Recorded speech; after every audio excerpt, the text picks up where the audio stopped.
Hi, welcome back guys. This is your friend, the Luffy Fanfics, back with amazing fanfiction. This is the series of What If Luffy Became Marine with Insanely Strong Devil Fruit. Now before starting, please give this video a like and subscribe to the channel if you want more videos like this. Now let's get into the fanfic. A small island in the East Blue was having a grand ruckus with the arrival with infamous pirate group. The Red Pirates were currently sitting in the bar of Makino, enjoying and acting merrily with the locals, including a 7-year-old boy who goes by the name Luffy. Shanks, when are you gonna let me go out to sea with you? Luffy asked the red-haired captain of the said pirates. Haha, how can we let someone who can't even swim? You are too young and too weak to go out yet. Shanks just responded while grabbing his sake. What, I am at the age where I could apply to be the Marines, and my punches are as strong as pistols, Luffy complained. Well, if you want to go out to sea then ask your grandfather. Now drink your juice and eat your food so you can become stronger. Shanks gave Luffy his cup, which he proceeded to laugh as he saw Luffy start drinking his juice. Haha, no pirate would seen alive drinking juice like a kid. Hey, you tricked me, Luffy shouted as he was pushed a piece of his food into his mouth by Shanks. Luffy, the captain is just worried about you. The sea and being a pirate is not a safe life. He is just want you to be prepared for it. Then Beckman, Shanks' first mate, stated, If you want I will give you some of my dessert, so finish your dinner. As Shanks was with his crew laughing at Luffy's expense. Fine, Luffy grumbled as saw the fruit that he has been waiting to eat. As Luffy was finishing his food, a bandit crew came into the bar, looking smug and disgusted at the pirates. Welcome, I am sorry we do not have room in here for anyone at the moment. We have some alcohol available but we are currently out of others, Makino stated as bandit leader walked in with most of his crew standing outside. That is fine, we will just be taking 10 barrels of sake, and we will be out of your hair, Higuma stated as he looked on in disgust. Oh, I am terribly sorry. We are currently out of sake. We still have beer and whiskey if you are interested, Makino stated, and she tried to sound calm. Well, what are they drinking then, huh? What, are they drinking water then? Higuma started getting angry at the waitress. Sorry, mate, it looks like we drank all the rest of the sake. If you want I have 2 bottles left if you want it, Shanks offered, trying hard to keep the situation from getting worse. Higuma looked at the pirate for a second, before he pulled his sword out and smashed the bottles in Shanks' hand. Do I look like I want your crappy leftovers? I am a man with an 8 million berry bounty. I have both the Marines and the Royal Guard of this island after me. Unlike you pirates who hide out at sea, we are battle-hardened, Higuma sneered. Aw, Makino, it looks like we got glass all over the place. Do you have a broom and dustpan? I will clean it up, Shanks said with a smile on his face. With a manic grin, Higuma slashed at the table he was sitting at. If you like cleaning so much, then you can clean that up as well. We will be back and you better have 10 barrels of sake when we get here, he stated while he walked out the bar with his group. After the bandits left, the red-haired pirate started laughing and goofing off again. Meanwhile, Luffy was livid. Not only had they been made fun of, the man had just threatened Makino. What was that, Shanks? You guys just let him get away, Luffy yelled, finishing his food. Luffy, if we fought we would have won, but we would have destroyed the bar. We might be stronger, but that does mean we always fight, Lucky Roo explained to him as Shanks was finishing cleaning up after the bandits. But what happens when they come back? You might not be able to stop them.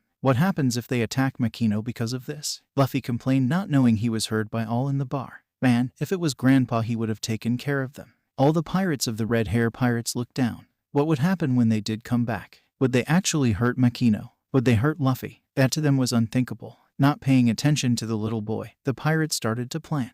They would take care of those bandits tonight so their friends would not have to worry. Unknown to them, Luffy had grabbed the fruit that Beckman had with him. All the pirates noticed as Luffy made a noise as he ate the fruit. Yuck, this was the worst dessert that I ever had. Looking around, Beckman panicked. He looked at Shanks as he started moving to the poor boy. Luffy, what did you just eat? Please tell me you did not just eat the fruit that Beckman had on his table. Shanks freaked out. But, yet I can have his dessert. I thought he meant that fruit. Luffy panicked. He had seen Shanks look angry him before. Quick, Luffy puked back up. If you don't, your grandfather will kill me, Shanks pleaded. Unfortunately, Luffy had already eaten the entire fruit, thus making he pleas pointless. Why would Grandpa be mad at you? It was just dessert. Luffy was scared and confused about why Shanks was asking him an impossible. Luffy, you just a devil fruit. You just gain powers, but at the cost of never being able to swim again. You are literally an anchor now, Lucky Roo said, making light of the situation. What? How do I get it out of me? Luffy yelled, looking at the face his pirate friends were making.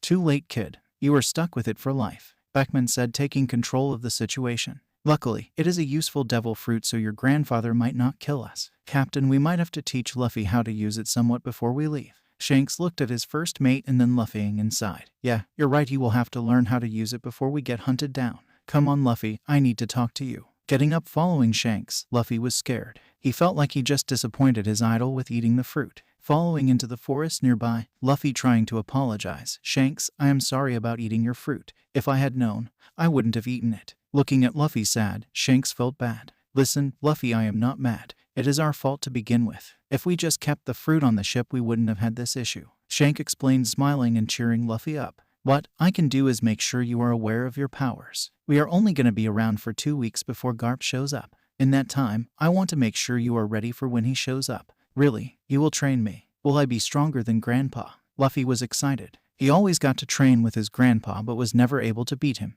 It was like he knew what Luffy was gonna do before he did it. Well, I can't make you that strong, but I will make you be able to use your devil fruit powers at least. Shanks explained. Really, what powers do I have anyways? Luffy looked at Shanks in wonder. Well, from what our research showed, and mind you this was hard to do because of the lack of information we were able to get from the government, it is called the silent fruit. It really doesn't have anything special in the beginning, but it can when you grow stronger. In fact, it might be considered one of the strongest if you put enough training in it. Shanks explained to him. Really? Luffy said with wonder in his eyes. Yep, in fact with it you might even be able to beat me with it one day. Shanks explained. Now, in the time that we have, I want to train you. It will be tough, but I want you to be able to use the fruit efficiently before I leave. Let's do it, Luffy exclaimed. 2 weeks later. For the last 2 weeks Luffy had trained with Shanks for most of the day. First having Luffy unlock his power on his surrounding areas, silencing himself, making it so no sound was heard while he walked, and creating a zone where no sound, movement, or powers could be used. While Luffy got some of this down, mainly making himself silent and making an area where no sound escaped, he couldn't quite get the zone where he could silence the very strength of others. That might have been the fact that he was practicing on Shanks, but he was still progressing. While they weren't training his devil fruit, Shanks taught Luffy some close-hand combat, and some of his sword techniques he learned from his friend and rival. One night 2 days before Shanks and his crew departed, Luffy and him were sitting at Makino's bar after their training. You are getting good, Luffy. We have a day more. What do you want to do tomorrow? Shanks asked him. I really want to work on my movement. That last thing you showed me was awesome, Luffy said as he remembered Shanks literally walking on air the day early. Oh, you want to learn the air walking technique, huh? Well, I can't blame you. By the way, Luffy, you never told me. Why do you want to go to sea? Shanks asked as he made Luffy put up a sound-canceling barrier. Well, I want to go on adventures and see everything out there. I want to make a crew of people, that way I can make my dream come true, Luffy said with a smile on his face. Oh, and what dream is that? Shanks asked. I want to sail everywhere and see everything, Luffy stated as if it was possible to do everything he wanted to do. Well, why be a pirate then? You could do that being anything, Shanks asked, curious. Because you guys seem so happy and free. It must be amazing to be like you guys, Luffy dreamily explained. Well, Luffy, we have an issue then. There are places even pirates can't even go. Trust me, I am hardly accepted in towns because of my status. There are even islands I can't go near because if I did I would have to fight to just escape, Shanks explained. But then how would I get to those islands if not to be a pirate? Luffy asked. Well, you could be a marine like your grandpa is wanting you to be. You have to follow some commands, but for the most part you are free to go where you want. I am sure your grandpa would allow you to be one of the roaming fighters that the Marines have, Shanks explained. That sounds amazing. But Shanks, then we can't be friends, Luffy complained. Ha ha, who says we can't? Just because Marines and pirates don't get along doesn't mean we can't be friends, Shanks explained. Really, I would still be able to be friends with you? Luffy really questioned again. Of course, I mean even your grandfather was friends with the Pirate King before his passing, Shanks explained. So, for the last 2 days Shanks trained Luffy in the air walking technique, showing Luffy how he did it and explaining that in more details how it is done. In a blink of an eye, the time came for Shanks to depart. Saddened, Luffy had his head down as the red-haired pirate had got loaded and ready to go. Do you really have to leave? Luffy asked. Unfortunately we do. As much as we will love to stay, the ocean is calling us, Shanks explained, kneeling to the boy. Okay, I will miss you all, Luffy said with a smile and tears in his eyes. Oh, you aren't going to ask to come with? Shanks asked. Nah, one, I know you wouldn't take me anyways. Second, I thought about what you said. You're right, I wouldn't be able to go on all the adventures I want to if I did join you, Luffy explained. Well, you are right on about not letting you on.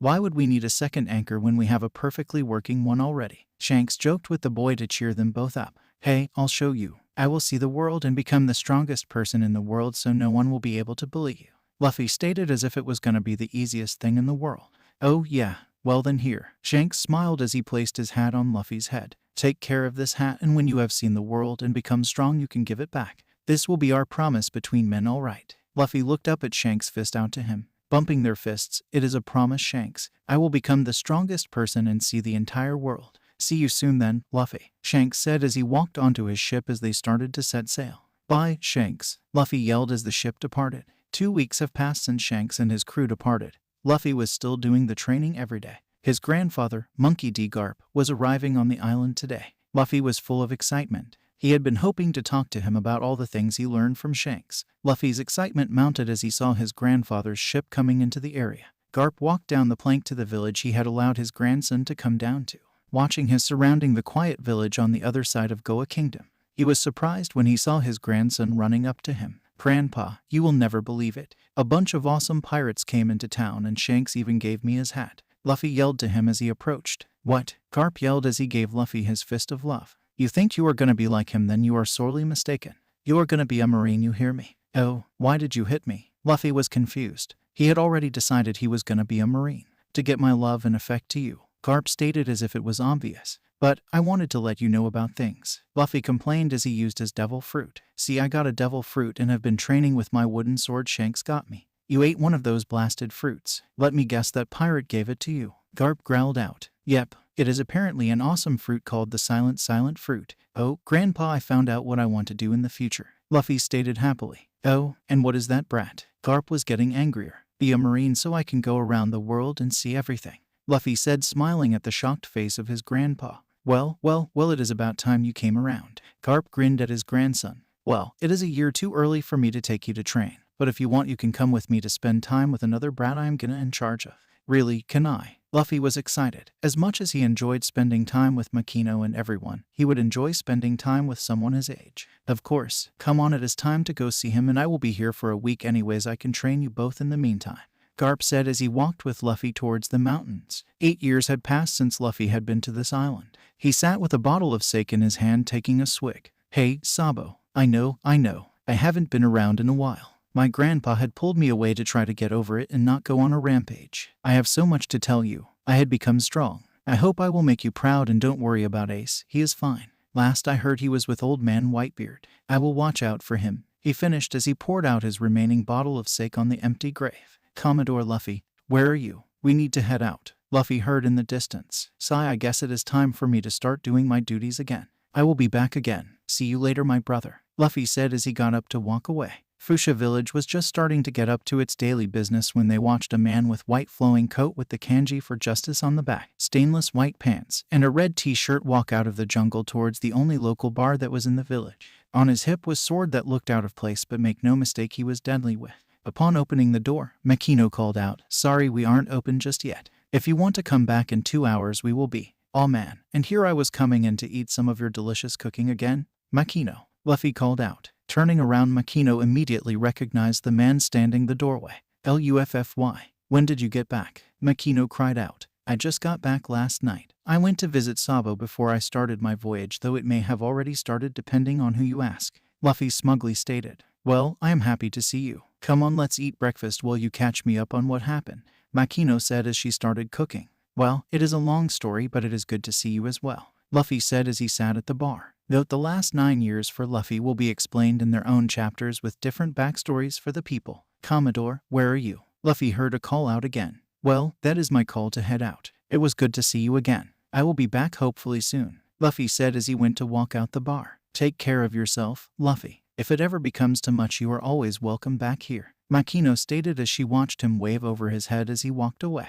There you are. You know, if always disappear like that, Lieutenant Bonnie is eventually going to go on a rampage thinking you were captured, Luffy's captain and second in command stated. I am so sure that if that were to happen, you would be able to handle it, Law. Luffy smiled at him. Sigh, be that as it may, you should have at least told us you were leaving. Where did you go anyways? Trafalgar D. Water, Law, or Law as he was called by his best friend, had called him. Went to see my brother and then some family, Luffy responded calmly as he walked back to the ship. Ah, it is that time of year, isn't it? I should have known, Law said as he walked next to Luffy. Yep, so where is our first stop? Luffy asked. Our first stop is Shell's Town. We had a report that the captain has been abusing his power, Law stated as they made it to their ship. The ship was truly a one-of-a-kind ship. made from the tree of Adam that was acquired by his grandfather for his ship and made by Water 7 Seconds best craftsman. The straw's Law was Luffy's gift from Garp when he made Commodore. Currently the crew had only included himself, Law, Bonnie, and his own personal shipwright Tajaku. Luffy was all he heard before he was tackled by his lieutenant. Hey, Bonnie, I thought I heard your movement. I must be getting rusty again. Luffy laughed as his hacky did tell him that she was going to be tackling him. But he let it happen. Riga-Egget, did you take care of the business you had? She asked as she led him up. Yeah, let's set sail. We have a couple of things to do before we meet up with Smoker and the others, Luffy stated. Yes, he had more friends that he was going to be picking up on the way. However, for right now he needed a full crew. Now, normally Marines are not able to choose his own crew. However, most were not a grandchild of 2 vice admirals and nephew of the fleet admiral. As long as he did what Sengoku told him to and reported in after each visit to the islands of his stops, he was free to do as he pleased. Within reason, of course. Not like he would ever attack citizens. He knew the difference between villains and corrupted versus innocents and peaceful. Well, I suppose we should set sail then, Tajaku said as he walked over to move the anchor from its locked position. When are we gonna get some decent food, by the way? I am tired of rations, Bonnie complained. She was a glutton due to her devil fruit, the age fruit. The fruit literally can become the most deadly fruit in the world in the wrong hands. She had the power to change the age of anyone she touched, from a baby all the way to their deathbed.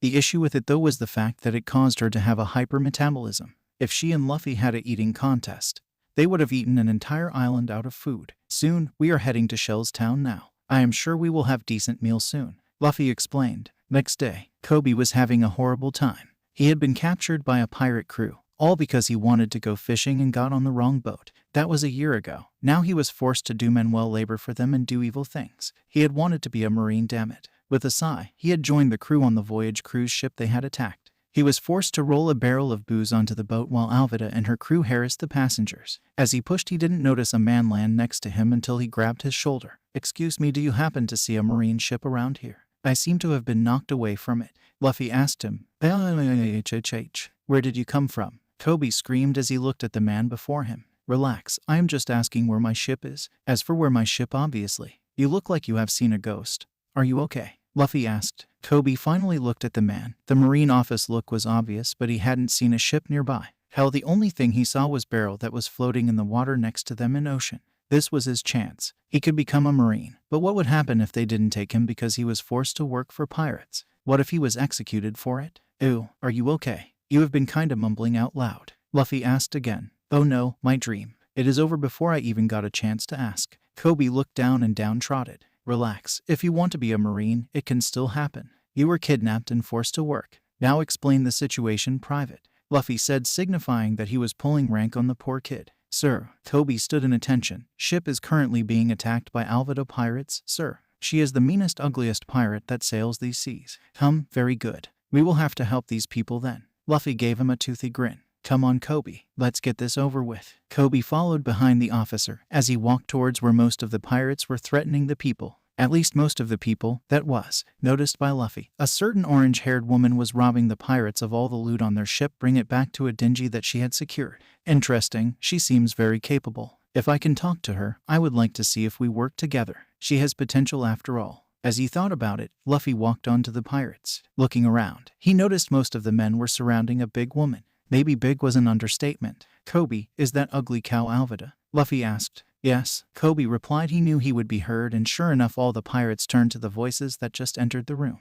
Many were angry, but none more than Alvida. She looked murderous. What did you just call me? Koby, you are betraying me. After all the good I did for you. Looking at Luffy, Koby knew he had to take the risk. This was his chance at freedom. I said that fat whale over there is Alvida, sir. In an instant Alvida charged them both. She was going to kill the ungrateful brat and this Marine who appeared. Just as she was about to bring her mace down onto them, she watched as it shattered before her and her men were cut down, with the Marine standing on the other side of the room, sword being placed back into his scabbard. Koby watched as all of the men fell in an instant dead. Alvida fell down to her knees before falling to the floor a second later with the shocked faces on all the passengers and Koby alike. Well, that takes care of that. Who is the captain of this ship? Koby watched as Luffy asked. The next couple minutes had been a whirlwind for Koby as he just watched as the Marine requested a Den Mushi to contact his ship and headquarters. He had heard as he found out. The man was named Luffy, a Commodore. Listening to him get yelled at was hilarious to Koby as Luffy looked like a disciplined puppy from his cruise call. Once he had finished with the calls, he talked to the captain a minute before he had turned to Koby. Now, we are going to sink the ship after we take the remaining supplies from it. Koby, head over to the former pirate ship and help the woman with orange hair fill the dinghy with supplies. Luffy commanded him. Yes, sir. Koby immediately saluted and went to do what was tasked to do. Nami was having such a good day. She had gotten a decent score from the pirates that were attacking the ship she was using as a transport. They were seriously loaded. 4 million biri and a bunch of jewelry and a small treasure chest that was sure to be her big ticket to getting out from under Arlong's rule. All she needed to do was hurry and finish loading the dinghy. As she was grabbing the remaining jewelry from Alvida's cabin, she heard some moving of supplies. That was her signal to leave. If she was caught, it wouldn't be good. As she walked back onto the deck, she was shocked to see one of the pirates putting supplies onto her dinghy. Maybe he wants to escape too. Nami thought as she watching him load the smaller dinghy as much as he could. Excuse ma'am, I am almost done loading the supplies. We will be ready to leave as soon as the Commodore arrives. The man in front of her stated with a salute. Weird, she thought. Wasn't he a pirate? Commodore, I thought you were trying to escape. She asked. Well, that would have been the case if I didn't take out the pirates. She heard from behind her. Besides, I figured we will need more supplies to get us going. Turning around, Nami saw a man that blew her away. Wow, he is hot. She thought before she could even stop her train of thoughts. No, Nami, he is a Marine. He will be taking your things. Relax, I am not here for the treasure you are going to steal. In fact, it is technically mine now unless you do a small thing for me. The man across from her. Oh, and what would that be? Nami asked with her defense up. Just take us to Shell's town and all of it is yours. The man said with a toothy grin on his face. Deal. Nami immediately agreed. It wasn't like she wasn't going to the island next anyways. Great. Name's Luffy and this is Koby. The man extended his hand, finalizing the deal. Nami, as they shook hands. Soon with Luffy's help they had finished loading and set sail. With all the supplies it was a little crammed in the ship, which was a modified fishing boat that the pirates used to scout out victims. As they got a decent distance away, Luffy stood up and pulled his sword out, slashing once before return seated. The next instant Alvida's ship was cut in half and sank under the waves to the shock of Nami and Koby. Well, now that the eyesore is gone, how long until we get to Shell's town? Luffy asked. Nami quickly got over her shock. Of course this man could do that. She had heard that people in the Grand Line can do things like that. Hell, Arlong had flipped buildings, so it made sense they would have to be strong to be a high rank among the Marines. Well, normally it is a 2-day trip, but you have me so we will be there by noon tomorrow, Nami said confidently. Really? That is super impressive. You must be an amazing navigator. Have you ever thought of joining the Marines? Luffy asked. Not really. I wouldn't get paid enough, Nami said as she shuddered. Well, if you change your mind, let be the first to request you join my crew, Luffy said. Wait, your crew? I thought the Marines you had to go through the ranks. That is what Mom always said. Nami asked, curious on what this man was about. Normally yes, however I am a special case, Luffy said with a grin. I get to decide who sails with me. The only one who can veto it is the fleet admiral, but I normally get my way. Well, if we have a day before we get there, I am gonna take a nap. Koby, help Nami with anything she needs. Nami just watched as this man who just stated that he knew the fleet admiral of the Marines fell asleep. Just who and what is he? Nami thought as he stared at him. Maybe he can help us out. Later that night, as it slowly became night, Luffy had been watching Nami. He knew she was hiding a lot by the tattoo on her shoulder was any indication. Of course he knew Arlong's symbol. Hell, Jin had shown it to him when he was told to go to East Blue. Jin was upset on what news he was able to get to him. Unfortunately, for him, Luffy knew that his hands were tied. The Marines kept the news quiet about what was happening and keeping Jin from meeting up with Arlong to prevent him from turning back to piracy. Watching Nami, he noticed that Koby was out cold. Perfect, this is my chance to actually talk, he thought as he slowly rose up.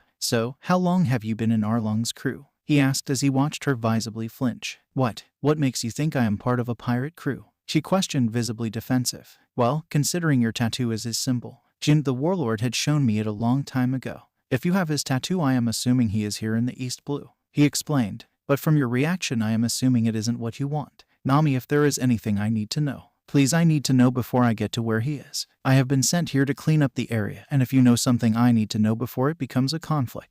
Nami looked at him. He had seen the look of desperation and fear, the look of not trusting anyone. Please, just don't ask about it. Please, she pleaded. Nami, I know we just met, but if you need to talk, I will be heading there eventually. If you want a ride, I will be there. Luffy left it at that before he moved towards her. Get some sleep. You set us on course. I will wake you up in the morning. He watched her just nod as she walked to the corner of the ship, curl up and attempt to sleep. There is a lot of wrong in this ocean. How could the Marines here not let us know what is going on?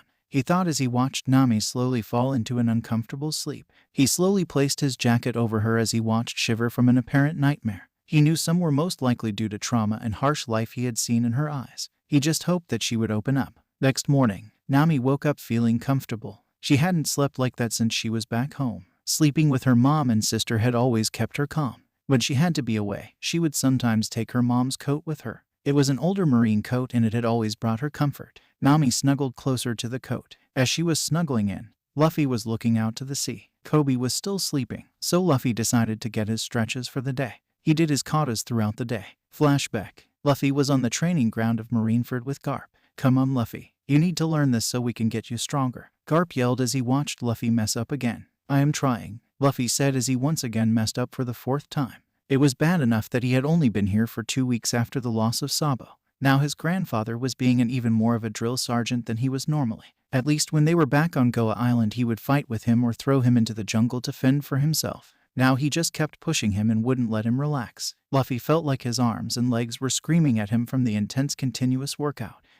He heard Garp start. Well then, Luffy, you are unable to eat meat until you get this particular part correct. Garp grinned. No, Luffy cried out. He knew Garp was being serious. Well, better start working then. Breakfast is in an hour and I am sure you would love to eat nothing but vegetables and fruits. Garp continued to grin. Flashback end. Luffy shuddered. Most of his training had gone the same way. First he would learn the moves or technique from his grandfather. If he didn't get it down in a week then the punishment would be enforced. He had to admit though, it worked. Noticing the other two had started to stir awake, Luffy finished his exercise before preparing a simple breakfast for him. God, I missed regular food, Luffy thought as he watched Nami wake up. Good morning. I hope you slept well, Luffy said to Nami. Go ahead and eat. I will wake up Koby and we will discuss what the plan is once we get to Shell's town.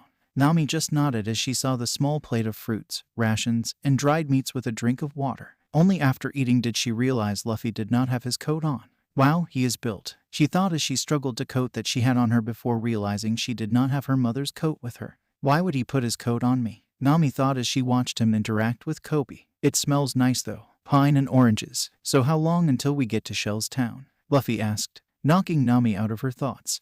I would say about an hour or two. You let us sleep longer than I expected, Nami replied. Well, I figured you both needed it, he replied, earning a nod from her. So, what are we gonna do once we get to Shell's town? Koby asked his commander. Well, there is 3 things we are gonna have to do. 1, we need to inspect the town and the marine station. 2, get rid of all corruption we find. Finally, wait for my crew to show up. Thankfully, they should arrive by the end of the day, Luffy explained. Oh, and if there is a corrupted individual, we are authorized to seize any and all assets. That got a grin from Nami. She hoped that by helping him, he would at least share with her. As if reading her mind, Luffy said, Nami, if you help out, I am willing to give you 50% of it. Getting blurry symbols in her eyes. You know, if you keep giving me such a good deal, I might just end up falling for you, she teased. Haha, he laughed and smiled. Well, that is it for now. We are gonna start our training now, so let's get ready. Blinking for a minute. Wait, do you mean me as well? Nami asked. Yep, if we are gonna make you a strong marine, then we need to get you through the basics before we actually get on our ship,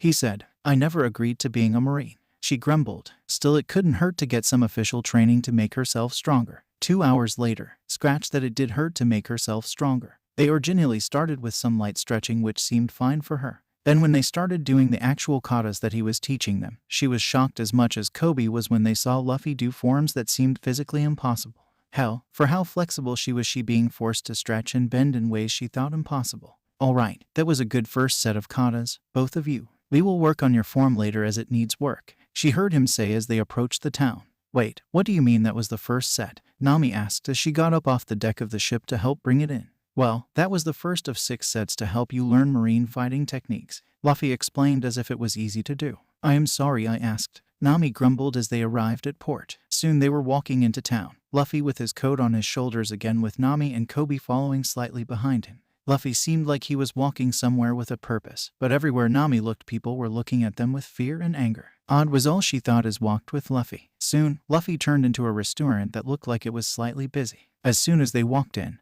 all talking immediately stopped. Looking at Luffy, Nami noticed that his eyes were covered by his hat. Walking to a table, she watched as a little girl walked over. We don't want you here, she yelled at them, causing the shock of everyone in the restaurant.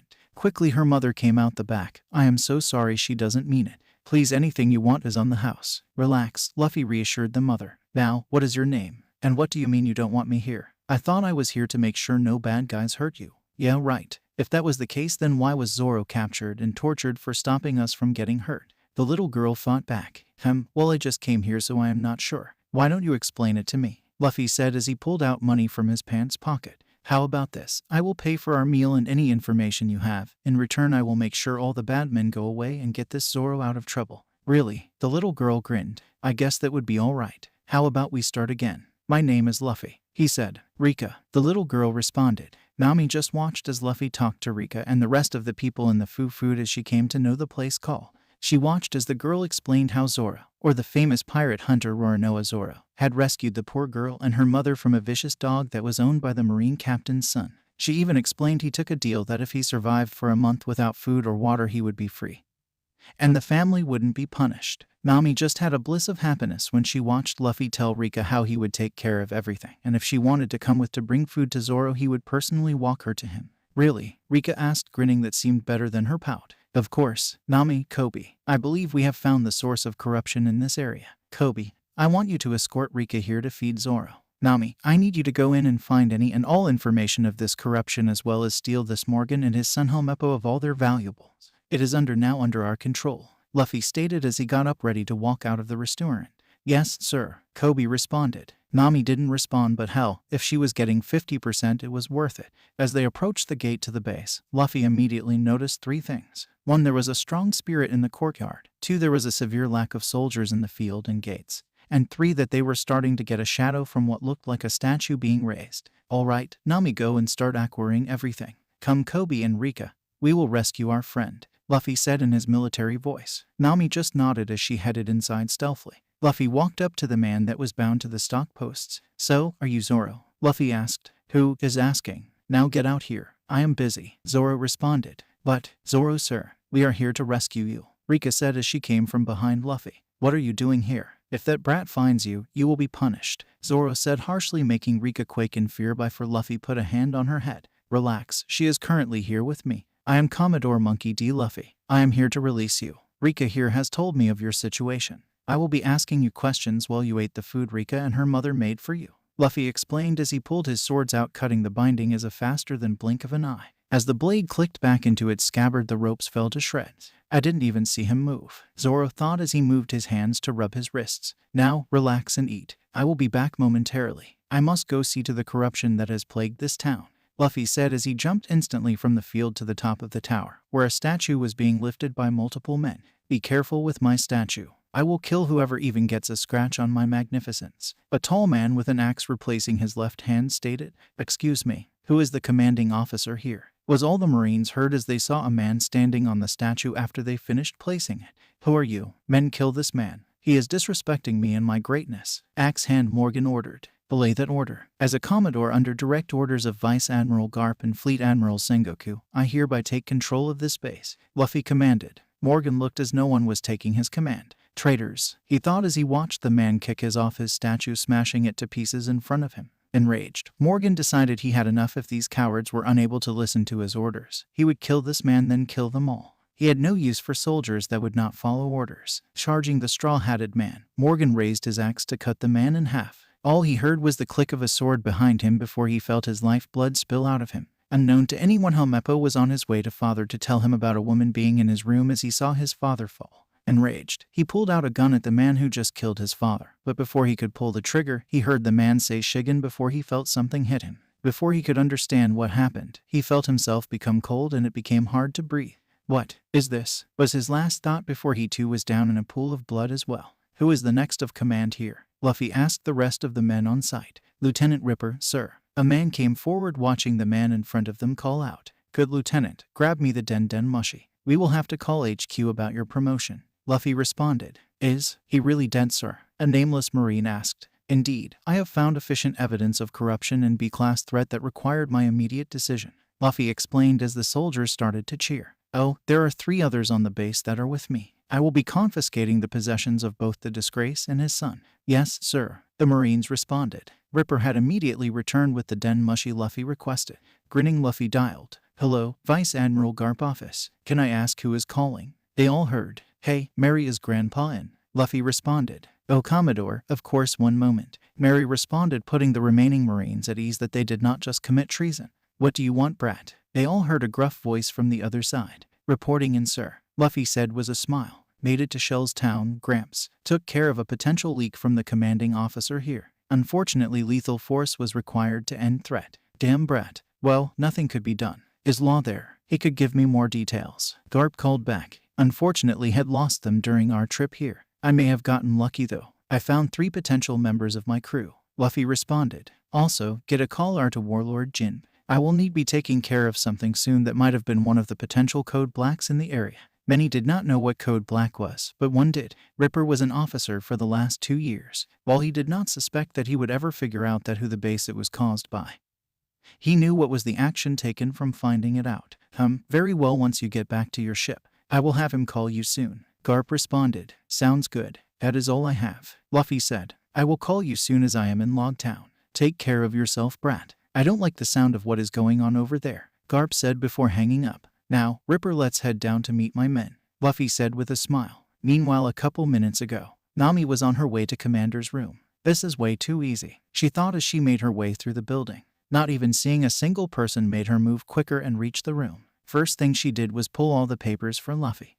She did say she would. While she was pulling the papers away, she saw the handwriting of a certain fishman.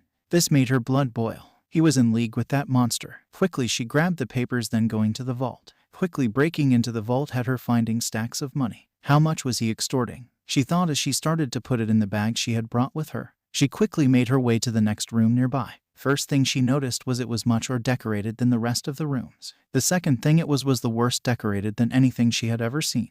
It was like a mix between unicorn vomited and a baby was being born. It made Nami have a headache just looking at it. She quickly took anything that looked expensive. Seriously, who wore such gaudy jewelry? Regardless, it took Nami a few minutes to clean the room out of valuables, including 3 katanas. As she was heading out of the room, Nami noticed several Marines heading her way. Panicking, she watched the men walk up to her. Before she could run, however, the men stopped and saluted her. Nam, Commodore Luffy is on his way down, she heard them tell her. Just then she saw Luffy heading down the stairs. Ah, warrant officer. Good, I see you completed your mission. Let's go see the rest. She waited until he was next to her and started walking with him. Warrant officer, huh? She whispered to him as the rest were out in front of him going out to the town to give the news. Yeah, had to make it convincing. Besides, that is better than recruit, he whispered back as they walked outside. I guess you are right. She sighed as they were walking up to Zoro, Koby, and Rika. Did he eat everything? She heard Luffy ask Rika.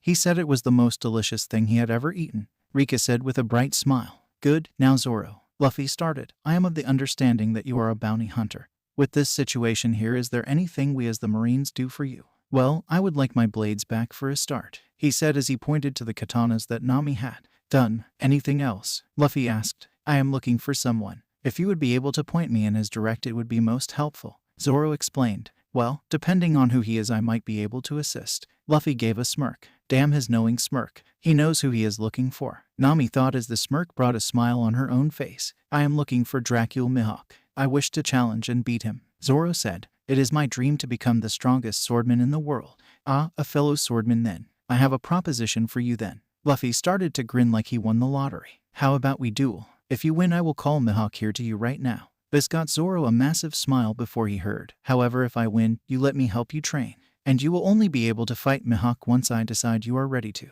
Do we have a deal? Confident in his skill regardless of the skill the man has shown? Deal. Great. Lieutenant, I require you training ground. Also, I will need a practice sword. Luffy called out. Wait, you are not going to use the sword on your hip. Zoro got angry at this man going to take it easy on him. No, I rather you still be in fighting condition when we leave. That and I rather you not be dead, Luffy explained, and he went to grab the sword that Ripper had someone get for him. Nami looked at Koby. Do you know how good Luffy is with a sword? Koby shook his head before he heard. Don't worry, Luffy is going to take it easy on him. They both turned towards the man who had just walked up. He was wearing a white with spots northern-style fur hat. He was wearing a pullover hoodie with the kanji for justice on the back. On his side was a katana, and on his right hand had the letters of death on his fingers. On his left he had the letters of peace on his fingers. Who are you? Nami said on guard. Captain Trafalgar Law. I am going to make the assumption Luffy didn't tell you. The man named Law explained. Wait, you know Commodore Luffy? Koby asked as he got out of his stupor. That idiot and I are best friends and he is my commanding officer. Law explained. Come on, it will be interesting to watch this. Following Law towards the training yard as they saw Luffy standing in front of Zoro.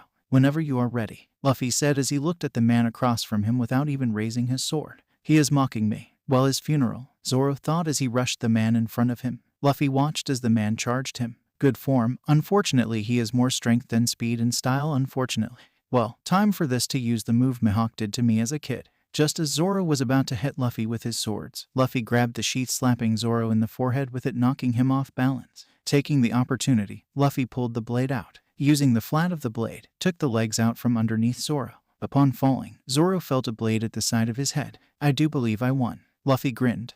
Your strength is about warrant officer level, so I think that is where we will start you. Zoro looked up. He had lost. It had been a long time since he felt this way. Has he really been beaten so easily? How? He said out loud. Well, it is what happens when you fight someone stronger. Though I do have to say your angry blinded you somewhat. Though it was bound to happen when I was trained by red-haired Shanks and Mihawk himself. They tend to show me bad habits of taunting people, Luffy said with a grin. What, you actually know Mihawk? Zoro said looking up. Yep, Sensei did the same thing I did you the first time I trained with him. Luffy grinned. Hey, Luffy, was all everyone heard before Luffy was hit with a dropkick by a pink-haired woman. How dare you disappear like that? Sorry, Bonnie, Luffy said to the woman. I will make it up to you by buying food from a good restaurant.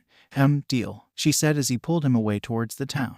Ugh, I guess our money supply is going to be gone again, Law said with a grumble. Well, come on, we have to go meet up with our commander. The three watched as Law slowly started to walk towards that town, all of them thinking, what did I just get myself into? Luffy and crew boarded his ship after they finished eating. Admittedly, he knew he would be hurting their wallet, but he also knew that it was necessary. One of this wife's anger is not something Luffy wanted to deal with. Last time Boa was angry at him, he had to find a new way to use his fruit. Bonnie was the one that was safer of the three, however he did not want to have her mad. Alright, Luffy started as they set sail. We have new comrades. Let's give a warm welcome Zoro, Nami, and Koby. Hey, I am only temporary, Nami grumbled as others cheered. Next our stop is Orange Town. Thanks to Nami, we have information that Buggy the Clown is there. Luffy continued. Now, while we are making our way, we have three things that we need to discuss. First, Nami is going to be our navigator and treasurer. Zoro, you will be our ship guard. And Koby, you will be helping Dejaku in learning how to help with shipwright. Treasurer, Nami said with hearts in her eyes. You are really learning how to treat a girl. Hearing this, Bonnie just snickered.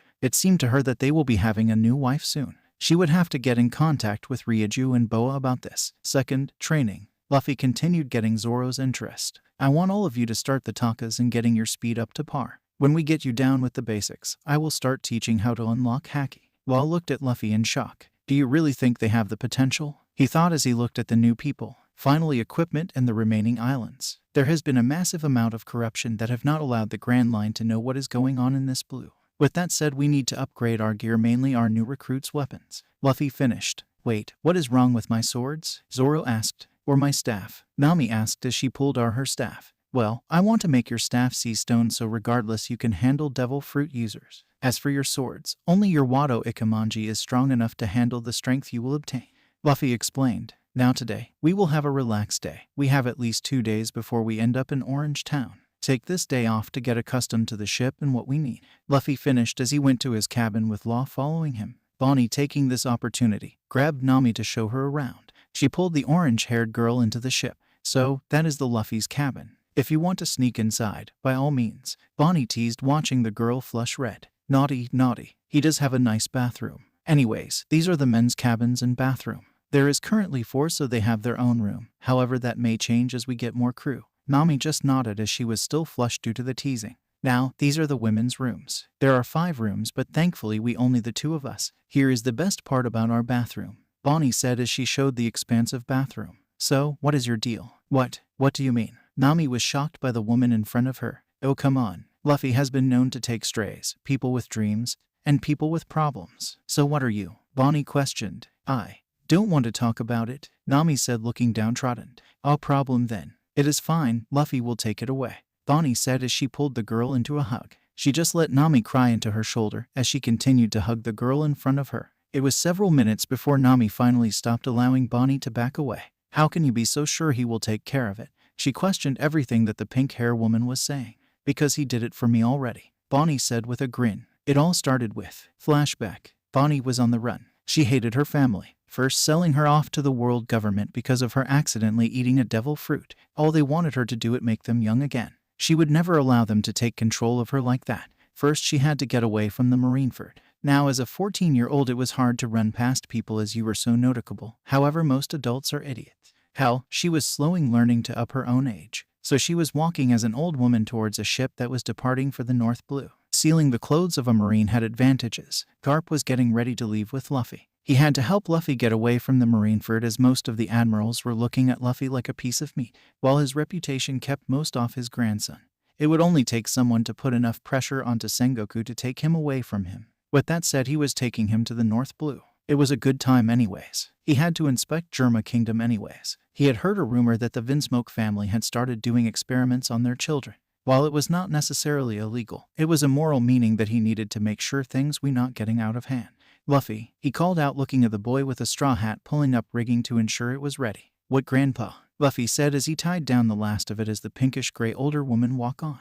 I haven't met her before, Luffy thought. Means I can make a new friend. Get ready for training when we depart, Garp said with a grin, making all on his entire ship got scared. Why was everyone scared? Bonnie thought as she walked on to go below deck. Once ship had departed, Garp called the entire crew to the deck. Bonnie proceeded to attempt to hide by changing back to her own age. I am no longer the person, she thought as she went into the kitchen. Little did she know that Garp was right behind her. What do you think you are doing in here, brat? Garp said, scaring Bonnie with his maniac grin. After the training, Bonnie was exhausted laying on the deck. Luffy was not much better laying on deck as well. Is it always like that? Luffy heard Bonnie ask. Well, if Grandpa feels like you have potential, then yes it is. Unfortunately for both of us, have potential in his eyes. Luffy explained. I didn't see you come in. Are you a new recruit? Bonnie panicking. Yeah, I just got here today. Awesome. We could be friends, Luffy said with a goofy smile. Bonnie was shocked that he just accepted her so easily. All her life she was bullied because of her hair and her family's poor status. She never had a person just accept her. It became too much and she started crying as it all came to her. Hey, are you okay? Luffy asked. He noticed her crying.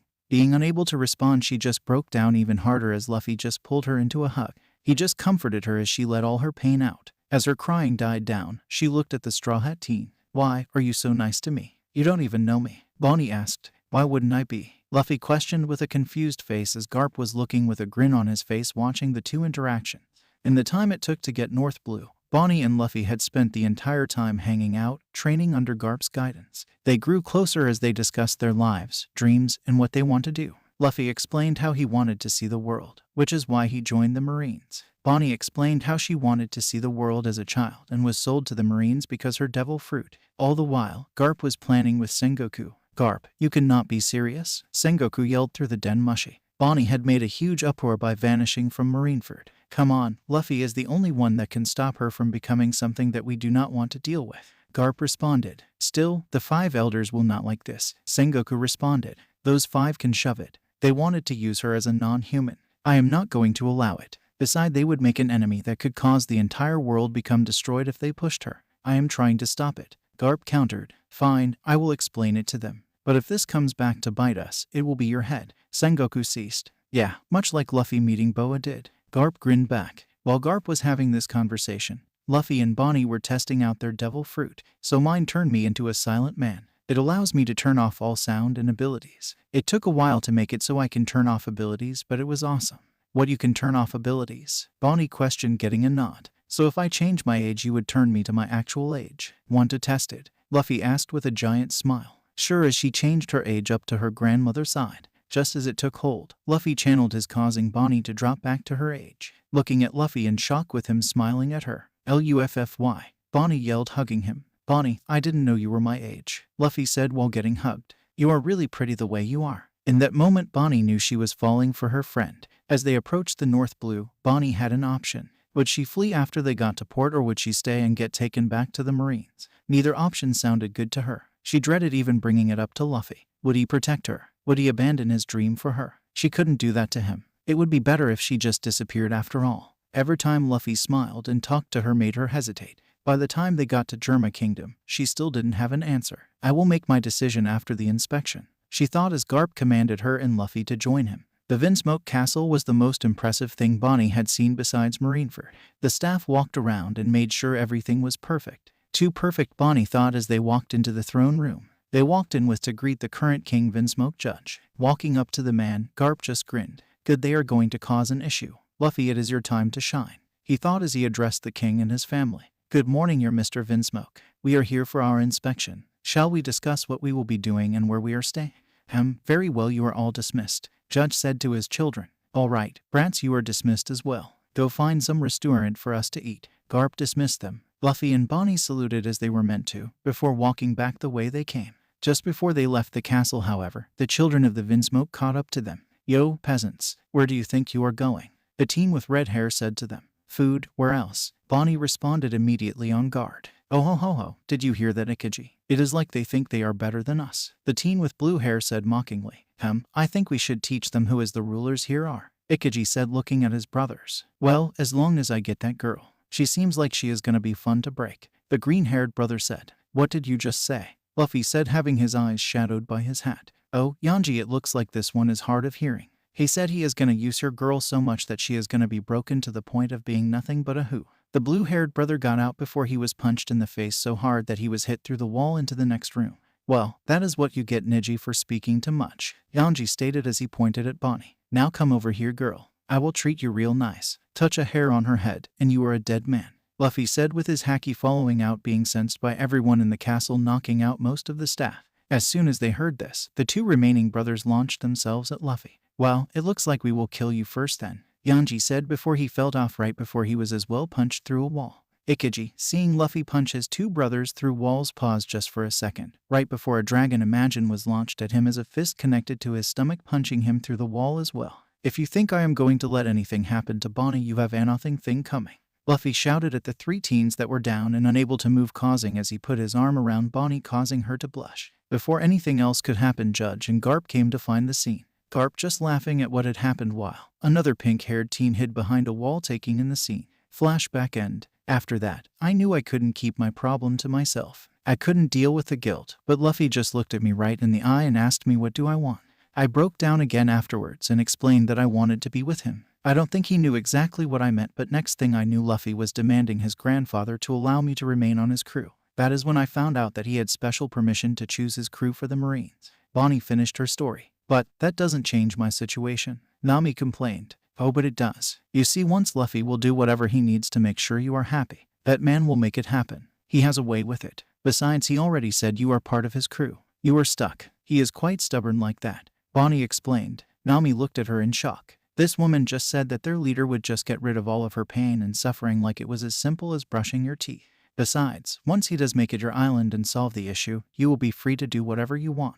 Even pursue a guy. Bonnie teased her again, turning beet red. Nami sputtered, but I thought you like him. Oh, I do, but that will mean you are the fourth woman that is ensnared by his charm. Bonnie laughed at Nami's face. I mean, you will have to meet the others, but they will be joining us at Logtown anyways. Wait, others? Nami looked at the pink-haired woman. Oh, I guess you wouldn't know because Luffy doesn't talk about himself as much. Well, there is 3 of us currently. Boa was first. She is the whole reason it is happening, really. Then there was me. Finally, Captain Ryuju, though she is as laxed and Luffy is. Bonnie explained with a loving smile on her face. Nami just stared at the woman in front of her. Look, I am not saying you have to join us. However, just think about it and talk to Luffy, Bonnie said as she patted the other woman on the shoulder, leaving her to her thought. While Nami and Bonnie were having their conversation, Luffy was making calls. First to Jin. I need to get his call done and over with, he thought as he pulled the Den Mushi towards him. Hello, Jin, are you there? He asked as the receiver picked up. Luffy, is that you? Jin called over. Yeah, we have an issue in East Blue. You are gonna need to come over here. I'm gonna ask Boa to pick you up, Luffy told him. That bad, huh? Jin questioned what would cause Luffy to ask for backup. No, but it is personal for you. It is Arlong, Luffy explained. Okay. Where will we meet? Jin asked. Meet Boa at Sabayati. I will let Shaki and Rayleigh know, Luffy explained as he knew he had another call to make. Got it, Jin replied, ending the call. Sigh, well, that was the easiest call today, Luffy thought as he rang the next call he was gonna have to make. Hello, Shaki's Rip Bar. What are you ordering? He heard the command through the mushi. Hey, Shaki, I have a favor to ask, Luffy started with. Oh, the famous Commodore decided to call his auntie. What can I do for the great Marines? Luffy here in response. I need you to let Boa and Jim meet up so they can meet me in the East Blue, Luffy requested. After a few moments of silence, fine brat, but I will be pulling that favor in when you are back in the area. We have a few people looking for a new life. Shaggy called out. And if that wife of yours turns my patrons into statues again, I am gonna make you pay for it. Haha, thanks Shaggy. And we should be there in about 3 minutes 5 months should everything go well. If not well, I will let you know. I will have Law remove the brand when we get there. Luffy said gratefully. Sure thing. Now if you see the old man out there, tell him he owes me 200,000 buri. Shaggy said, ending the call. Now, onto the hardest. I hope she isn't gonna be annoyed with me. Luffy thought, dialing the last number. Who dares call me while I am enjoying my time in the bath? Luffy heard as she yelled into the mushy. Hey, honey, Luffy said, praying to whatever deity that she would be upset with what I had to ask her. Luffy, he heard her yell in the mushy, hearing crashing of plates and someone getting pushed through closed doors. Well, at least she is still the same old boa, he thought. Hey, Hancock, I know we discussed meeting up at the lighthouse entrance, but I am wondering if you want to meet up sooner. Oh, missing me are you? Boa responded. Always. Also I need a favor. Luffy started. Can you pick up Jinbe for me? It has to do Arlong. Luffy, he panicked as she responded. You want me to pick up not only another man, but a fishman? Yes, please Boa, it is important. How about this, we will meet up at this fancy restaurant and it will be just you and me. Luffy pleaded. Yes, I got a dinner date with Luffy. He heard sweat dropping. I mean okay. I demand you pamper me when I am there, and I demand you allow me to travel with you. Boa, what about your sisters? Luffy asked, knowing this argument was going to happen again. While he was training with Garp he would have gotten away with it, now though he has no excuse. Oh, they are fine with it. I think they are excited us to be together. Besides, one of them is going to be taking over while I unofficially step down.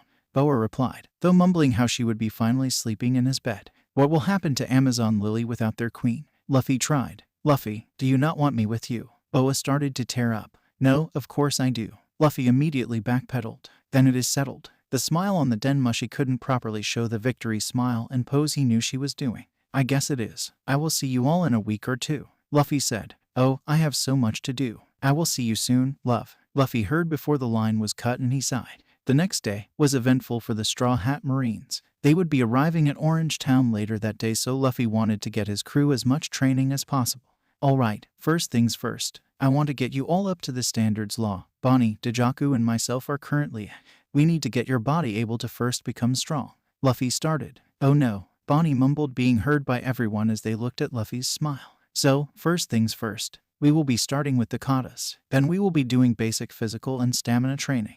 Luffy explained as he looked eerily like Garp. By the time they were near Orange Town and saw the small ship out in the way, not realizing that the Marines were there, the Buggy pirates were busy counting their money. Alright, we scored big. Buggy will definitely promote us with this. One of the 3 pirates said out loud, looking at his companions. Hell yeah, let's go. The 3 pirates heard from behind them, making them all excited. Let's go. All the pirates said, turning around seeing a Straw Hat Man.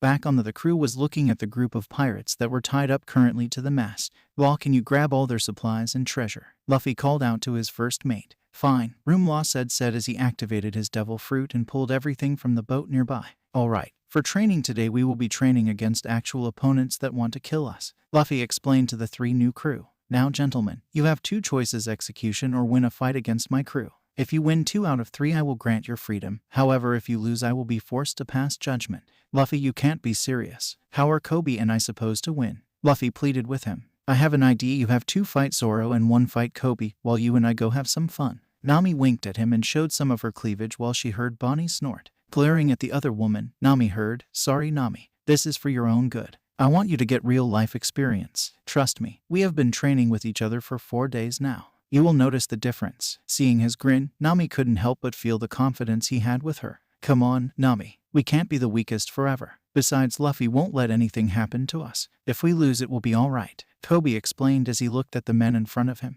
Alright, it is settled. Luffy said. Now first up is Nami. Nami pulled out her staff as Luffy released the pirate, giving him his sword back. Before could complain to Luffy about the weapon, she heard Luffy say begin. Great, she thought as the man ran at her, grabbing her staff to deflect the vertical slash, aiming for her head. She didn't see the man kicking her in her stomach, pushing her back. Nami heard the man laugh at her with his apparent fortune. Minutes passed as Nami was slowly getting pushed around.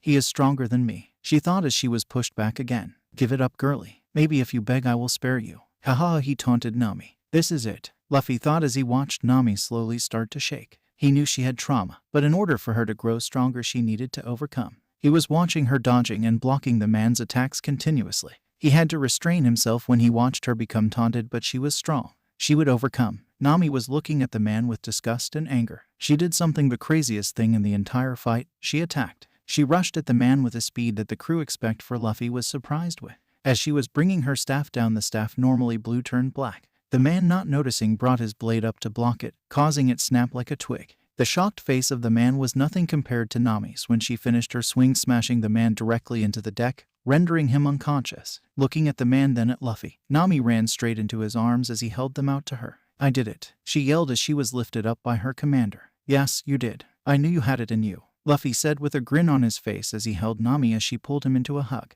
"Huh, this feels nice," Nami thought as she held him close. "Now, next up, Koby. Law, release the next one," Luffy called out. "Okay, this is my chance." Koby was trying to psych himself up. "Koby," Luffy called out as Nami was trying her hardest to avoid looking as she let him go. "I want you to try to fight, but if it becomes too difficult, do not hesitate, you surrender. I care about you just as much as the rest of the crew," Luffy said to the young boy in front of him. "Luffy," Koby started to tear up. "I will do my best. Begin," Luffy called out. Koby went in to punch the pirate, thinking of his time with Alvida. Unfortunately for him, he was not physically strong or fast. The pirate pulled his blade to cut Koby as soon as the boy got in range. Seeing this, Law quickly used his devil fruit to pull Koby out of a death blow, which meant his loss. "Winner goes to the pirates," Luffy called as Law put his hand onto new crew member. "Sorry, I made you save me again," Koby said, feeling depressed that he could not even remote handle himself in a fight. "Relax, we expected at least one of you to not win. We just wanted to know your baselines," Law explained as he looked at the younger man. "Learn your weaknesses and improve. Don't worry, you will have all the time in the world to get stronger." As Koby was deep in thought, Zoro got up. "All right, final match," Luffy called out as he released the man from the post as Bonnie kept the other from the pirates from getting any ideas. The match didn't last long. At least Zoro is up to his reputation, Luffy thought as he watched the man end his match quickly and efficiently. But that the one who managed to win saw all hope was lost and tried to take Bonnie hostage, only for him to be turned into a baby and tossed over. "Bonnie, you didn't have to do it like that, you could have just aged the blade," Law complained as he realized the amount of paperwork that was about to be dropped on him as Luffy and Garp avoided it like a plague. "I thought we agreed they were either gonna die or be put on the gallows," Bonnie said sweetly, knowing that he wouldn't disagree with her. "Let's just get to Orange Town. Apparently we are gonna be running into Shanks' old friend," Luffy said as he got ready for the island ahead. The rest all shuddered in fear as Luffy walked into his cabin. "Oh no, I know that look. Luffy is going to destroy that poor man," Bonnie said as the rest of the older crew agreed with her. The clowns versus the Straw Hats. The Straw Hat Marines were sailing into a known war zone. Orange Town was set on a semi-remote island that was built in the last 50 years. It was currently being under control by the Buggy pirates. "Alright, we are going to be basically fighting an entire crew. First things first, we need to not go straight in," Law explained as Luffy pulled all the crew together. "Ah, but Law, that is the fun way," Luffy complained as he was lounging on the deck. "Luffy, be reasonable. Law, can you get us to the island if we sail to the other side of the island?"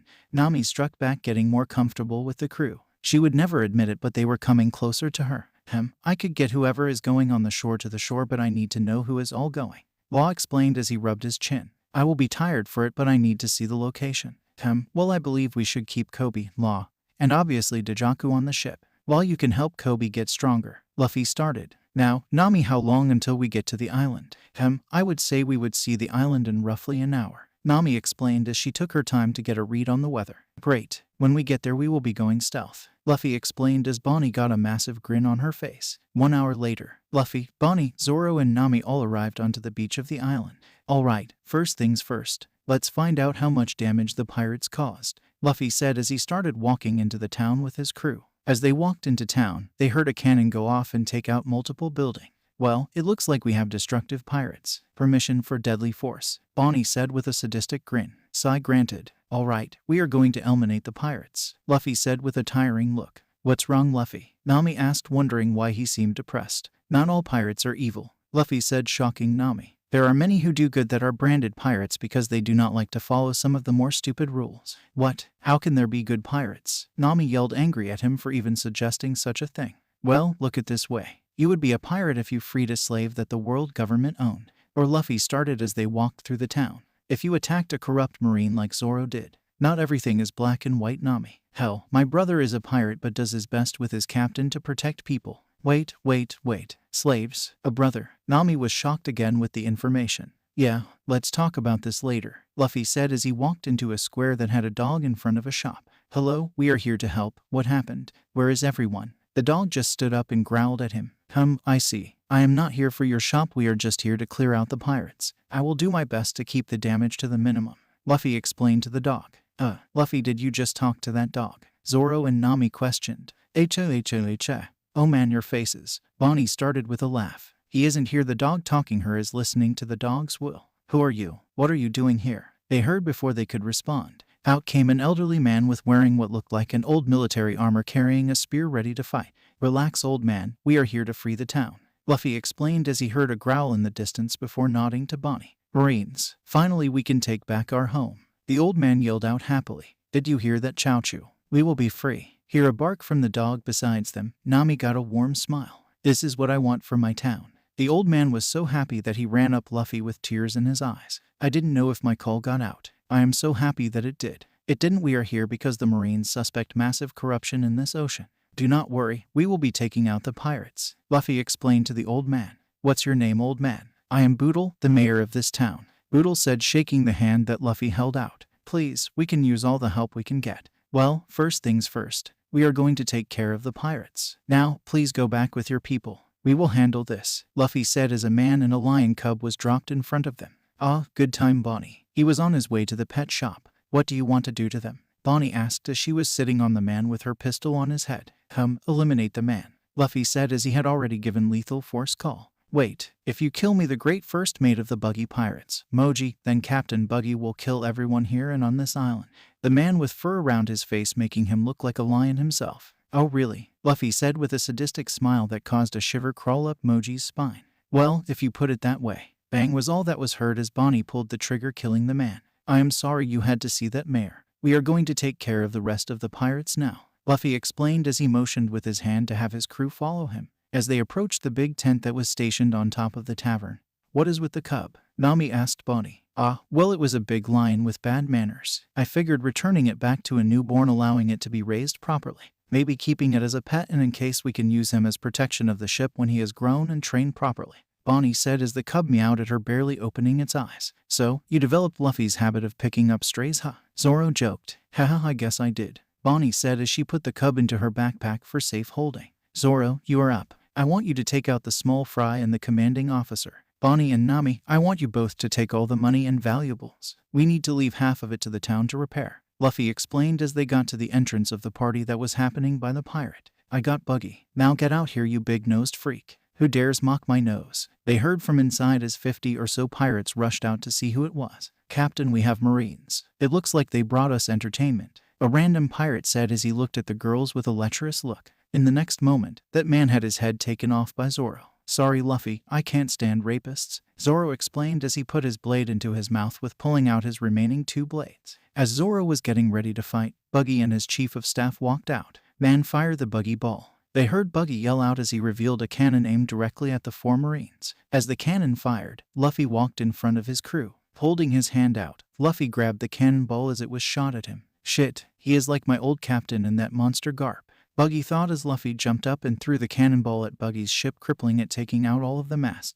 Now, Buggy, let's have a chat of your surrender to be taken to jail, Luffy said as he dropped back down from his jump. Now, let's be reasonable. I have treasure. I can pay you like the others we have been in business with. Buggy said, look nervous. Oh, how about this, you give me those names and I will let you live, Luffy said, looking from underneath his hat. Sure, men, go grab our blackmail list, Buggy yelled out as his men scrambled to listen to his orders. No need. Nami, Bonnie, take everything, Luffy said as he walked towards Buggy. Buggy the clown, you are under arrest for piracy and murder. You think you can take us all? Men attack, Buggy said as he started to use his devil fruit. Silent battlefield, Luffy said as the entire area became silent. Buggy body was forced together and he was unable to separate. What is he? Buggy thought as he was unable to make a noise. Zoro, finish, I have some business with him, Luffy said as his voice was the only thing that ringed out in the otherwise silent area. Zoro understood. He started to slash men with his attacks, cutting down any that were in his range of his blades. The pirates tried to use guns and blades to stop Zoro, but the guns would not fire and Zoro was just a better swordsman altogether. He cut a path as Luffy walked straight towards Buggy. As most of the men were killed, Luffy and Zoro made their way in front of Buggy. Cancellation, Luffy said. Now, Buggy, let's have a competition. Your second in command fight Zoro. If he wins, I will let you and your remain crew leave, without your supplies mind you, but you will be free. No interfering now. I will be with you in my field. Kabaji, I put my faith in you. Buggy said, knowing he was gonna have to help if they were going to win. Silent prison, Luffy said as Buggy was put into a field that was literally stopped Buggy from freaking out him. So, you are the famous bounty hunter, Kabaji said as he got ready to fight. Once I take you down, my fame will increase. Shut up and fight, Zoro said as he got into fighting stance. The fight between the two showed that Zoro was clearly the better fighter. First, Kabaji jumped onto a unicycle trying to swipe at Zoro while he clearly could not get any hits in. Zoro continuously got annoyed. This man is mocking me. Zoro, calm yourself, you need to focus, Luffy said as Kabaji spewed fire at him and threw daggers. Calm, huh? Zoro thought as he remembered his old master explaining something. Flashback. Master, how is it you are strong? Zoro asked as he got bitten by Kuina again. Zoro, it isn't about strength. His master Kushiru explained. It is about understanding yourself and your ideal. To do that in swordsmanship you need to find a perfect calm and balance in yourself and your blades. Only then will you be able to see true strength. I don't understand, Zoro complained as Kuina looked at her father with understanding. I am sure eventually you will, Kushiru said smiling at the boy. Flashback end. Calm and perfect balance, Zoro thought as his body slowly adjusted to stance. This will be my last attack, Zoro. I am sure you will die and grant me fame, Kabaji said. Kabaji launched himself with the unicycle into the air, and at the top of the arc, launched himself from the unicycle, bringing his sword to strike as he let gravity increase his speed. Zoro watched as the man came at him. Now, Zoro thought as he brought his blade through Kabaji, creating a wind blade out past cutting the sea slightly, ending with them both on facing the opposite way. Zoro placed his blades back into his shelves as Kabaji fell over in a pool of his own blood. Well, it looks like our win, Luffy said as he pulled out his blade. Any last words? How do you have Captain Roger's blade? Buggy yelled as he had seen the blade many times. Unfortunately, Buggy, you will never find out, Luffy said as he pulled the blade across, causing Buggy to fall. You are a monster, Buggy said with a breath before he fell down unconscious. No, you are. You were once part of a group that wanted to be free, Luffy said as he pulled his blade away, pulling out a mushy. I need a retrieval and cleanup crew to Orange Town. May I get your confirmation number? The teller behind the mushy. 374,295. Luffy said, waiting for his response. The team will be there in a day, Commodore. The teller responded, ending the call. Thank God that is over. Luffy sighed as Nami and Bonnie returned with all the loot that was on Buggy's ship as well as in the tavern. I cannot believe it. Buggy was defeated so easily, Boodle said, coming out from the building nearby. Yes, we need to get some sea stone cuffs. Bonnie, can you call Law? I am going to take a rest, Luffy said as he walked off to be alone. Why does he always get like this after taking care of a pirate? Bonnie said with a sigh. Please go after him, Nami. He needs someone to get him out of the funk. Right, make sure we get our money into ship, Nami said, dropping her bag in front of Zoro. Pulling out her mushy. Hey Law, bring the ship around, Bonnie said to her mushy. Luffy is in one of his moods again, isn't he? Law responded. Yeah, he is still like that after so long, Bonnie said, making Zoro raise his eyebrows. Luffy has a pretty rough story. Unfortunately, it isn't my story to tell, Bonnie explained, looking at Zoro's shocked expression. Meanwhile, Luffy sat on the beach looking out into the ocean. Very for your thoughts, he heard as his mind was a mess. It is just tough to see that there are people who are pirates that are good people placed as pirates for reasons of not seeing eye to eye with the government or going against the government, and then there are people who are like that man, Luffy explained as he continued to look out at sea. Some are just cruel. I know more than most, Nami said, sitting next to him, curling into herself. We will stop Arlong, and when the time comes, you and who you care for will be free, Luffy said, putting his arm around her. You really mean it, don't you? Nami said, looking up into his eyes with hope. What if I wanted to stay on board? Of course, you are already my nakama, my family now. You will always be welcome, and if you have a dream, I will do anything to make it a reality, Luffy said without a hint of deceit. You know you can say those things and expect women not to fall for you, Nami said as she leaned up and kissed his cheek. Looking up at him, Nami couldn't help but laugh. Wah, Luffy said in a shock. Luffy, just keep being you, Nami said as she snuggled up, pulling his arms around herself. Nami, you should know, Luffy started. Oh, about the other girls you managed to make fall for you, Nami asked, watching Luffy's reaction. Yes, Bonnie talked to me about it. Doesn't that make you feel like you don't want to be with me? Luffy asked, completely not knowing how women think. Well, keep being you and I am sure it will work out, Nami said as she sat into his lap. Though if you want to be with me, you will need to rescue my island. I won't back down from that deal, Nami. I would have done it regardless, Luffy explained as he felt like she should have her freedom not be a bargain chip.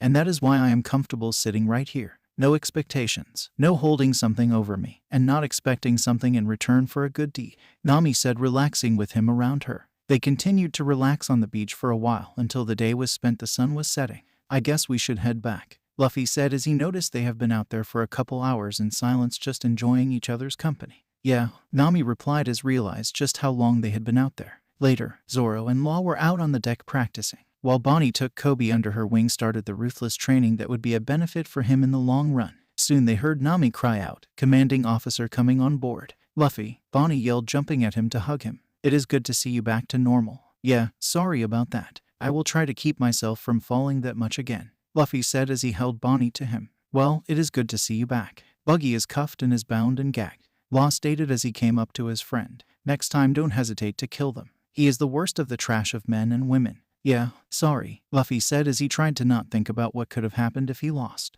"As long as you are good," Law said as he came up to him, patting on his shoulder. "Well, we are going to head out in the morning. We will be meeting Grandpa's ship and on the way to Gecko Islands." "Yes, sir," they all called out as they got ready for the night as Bonnie and Nami took the small Richie into his new cabin. "You are so whipped, you know that," said Law as he watched Luffy staring at the retreating forms of Nami and Bonnie as they swayed their hips. "I know. It is gonna get worse soon," Luffy said, explaining what is gonna be happening. "Oh God." Law grew very white. "Well, you are screwed. More ways than one. Your wife is gonna be a menace." Luffy and crew made their way through the East Sea. The first stop was to the closest marine fort in the Gecko Islands. On their way, though, Luffy had a job he had to do. "Nami, how long until we are the archipelago?"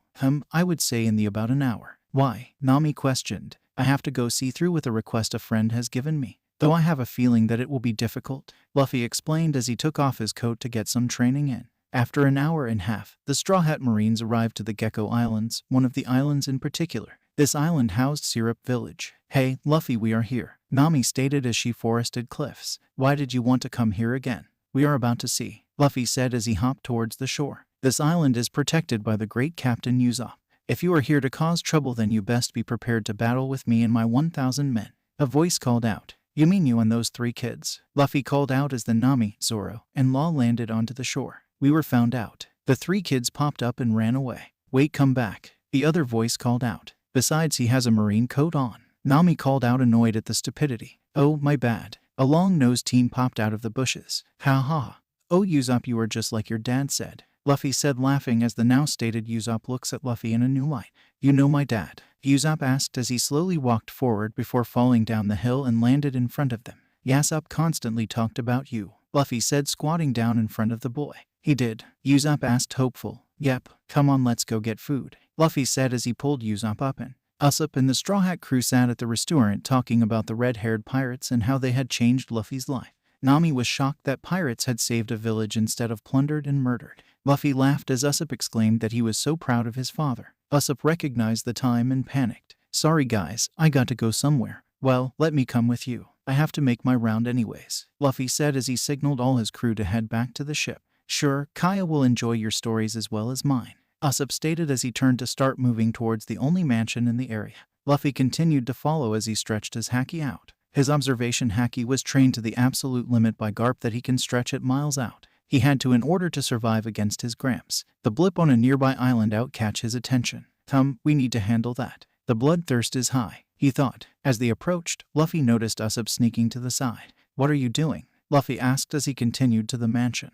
"Well, I am not technically allowed in," Usopp explained as he watched Luffy walk up to the manor gate. "Hello, anyone home?" Luffy asked as he saw someone coming up. "Hello, who might you be?" A man that resembled a sheep asked. "I am Commodore Luffy of the Marines. I heard that the lady of the manor was sick, so I brought my doctor, surgeon to help," Luffy stated as Law stepped up next to him. "Oh, joy stay. We have been trying to get a surgeon over since the Ms. Kaya had gotten sick. Flahador will be overjoyed. Where are my manners? I am Mary. Please this way," Mary said as he opened the doors. "This young man here was the reason we are here," Luffy said as he pointed to Usopp. "Please allow him to come see the person he wanted to be better." "You did?" Mary asked skeptically. Sure, he knew the young boy was the reason Kaya smiled the last 6 months, but he was known as a troublemaker. "As long as he does not cause any issues, I will give my word." "Zoro, Nami, make sure he does not cause issues," Luffy commanded as he felt malicious intent spike on the island as well as another landing on the beach. "Yes, sir," they called out, knowing Luffy had a reason for his command. "Right this way," Mary called out as he walked towards the manor. Law walked ahead of the others as they walked up to a door and heard yelling.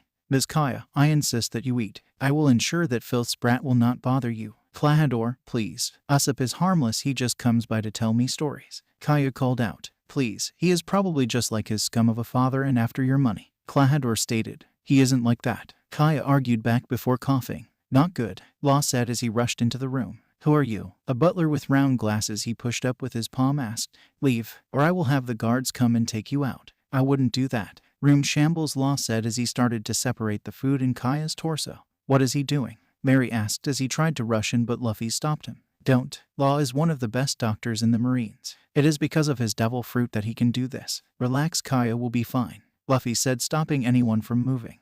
You have been poisoned, Law muttered as the girl stared at him as she heard. Frostgrass is a rare herb. Luffy, seal the island in manner. On it, Silent Castle, Luffy said as he created a massive dome around the island. Now do not move. Anyone who leaves the island will be deemed a threat. Room shambles, Law said as he put Kaya back together. She has been poisoned by a rare herb. It grows mostly Grand Line on Kepter. Kepter? Nami asked as she hadn't known the islands had names in the Grand Line. It is a winter island close to the entrance of the Grand Line. The herb is known to chill the body, which is very helpful for fevers. The downside is it can only be used for a certain time before it starts to chill the body too much, leading to a weakened body, a chilled body, and depression due to the chill. The person feels like that they are never going to get better, Law said as he turned to the other butler. Now, care to explain to me why the flakes were put in? It must have been the cooks. We will have them executed, Klahadore stated as a chill ran up his spine. I do not think so. My doctor was asking why you put those in her food, Luffy asked before he truly looked at the man. Shit, Law, get everyone out of the room. Wait till UFFY. Nami called out before Law used his fruit to teleport all of the people except Luffy and Klahadore to their ship.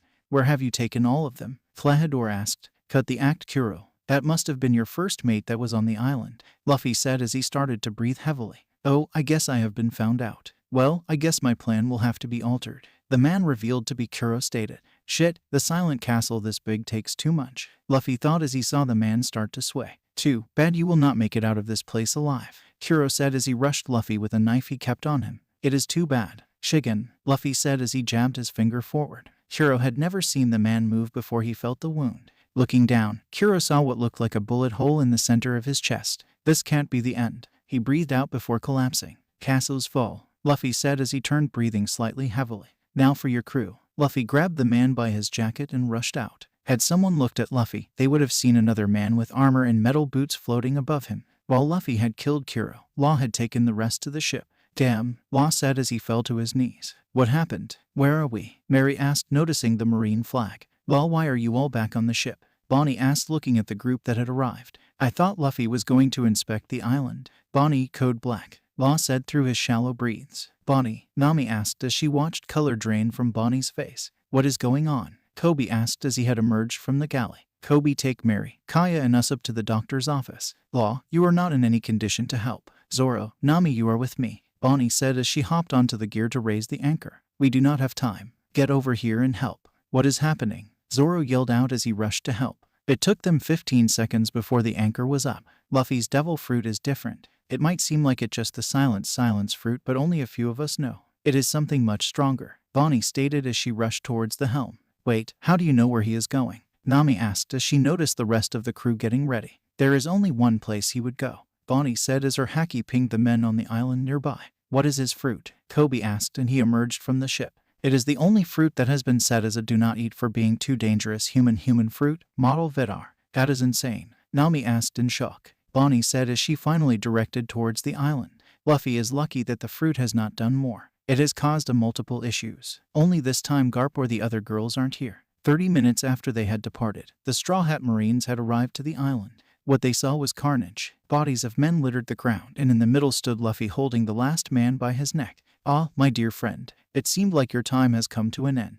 You have wronged so many people. Now vengeance has come, Luffy said. Hold a hippie-looking man. Please let me go. I promise to never hurt another again, he pleaded. But wasn't it you and Kuro planned to kill all those people? Luffy asked as his hand seemed to darken and squeeze. Kuro wanted to do it, he said as the man started to choke on his blood. Do not lie. Your death should be truthful, Luffy said as he silenced the man's heart. Luffy, Bonnie called out, jumping the distance from their ship to the shore. Hello dear, Luffy said with a sadistic smile. Who is next for us to punish for their crimes? Stop, Bonnie cried out, grabbing the man around his chest. Please, Luffy, do not let it out. Bonnie watched as the man she loved had a look of pain. Bonnie, Luffy called out as he put his hands on his own head. Luffy, it is okay.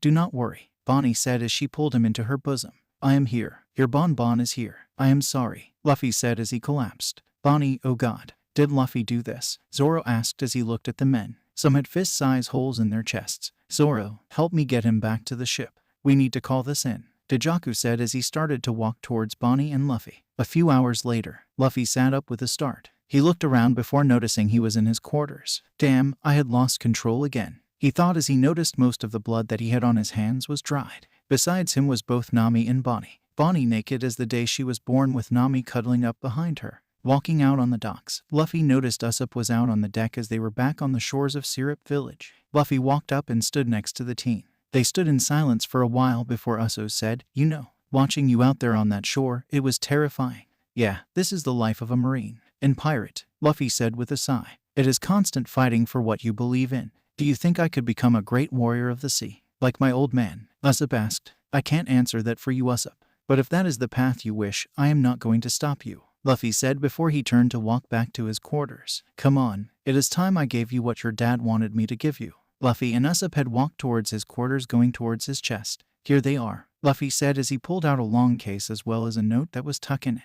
I'll just go down below, Usopp said as he stared at the items. Thanks, Luffy. Yeah, Luffy said as he watched the young man walk out. You know, it isn't appropriate you bring another man to your room while one of your lovers is naked in your bed. Bonnie smirked at him as she held up the blanket against her. Come back to bed. You scared us. Yeah, I am sorry, Luffy said as he took off his clothes. It was Bonnie's fault he slept naked most of the time now. You did the right thing out there, Bonnie replied as Luffy slipped back underneath the blankets. Still, I let my fruit take over again, Luffy said as he slid next to her. SHHH. Bonnie pulled him to her. You know it is not your fault. Now let's get some sleep. Yeah, pushing himself closer to her as they drifted off to sleep. The next day, Luffy and crew had dropped off Mary, Usopp and Kaya back to Kaya's manor. Now, make sure she takes one more dose of the hot nettle grass. It should counter any lingering effects, Law said as he gave Mary the herbs. I will, thank you again for everything, Mary said as he bowed. It is my job. Just watch after them, Law stated as he walked back onto the ship. Usopp and Kaya holding hand in hand as they passed Law as they walked down the plank. Looking at Luffy, both seemed to notice that he gave them a knowing smile. Usopp, make sure you take your woman, Luffy called out as he finished his inspection. Luffy, Usopp cried out as Kaya's face turned tomato red in embarrassment. Kaya, make sure you kiss him so hard that his brain turns to mush. Make sure he never leaves, Bonnie teased as her and Luffy walked back onto the ship. Lady Kaya, what does she refer to? Mary asked with a knowing smile. Nothing, Kaya said as she looked at Usopp. Kaya, Usopp asked before he was kissed. You aren't leaving, are you? Kaya asked after she broke the kiss.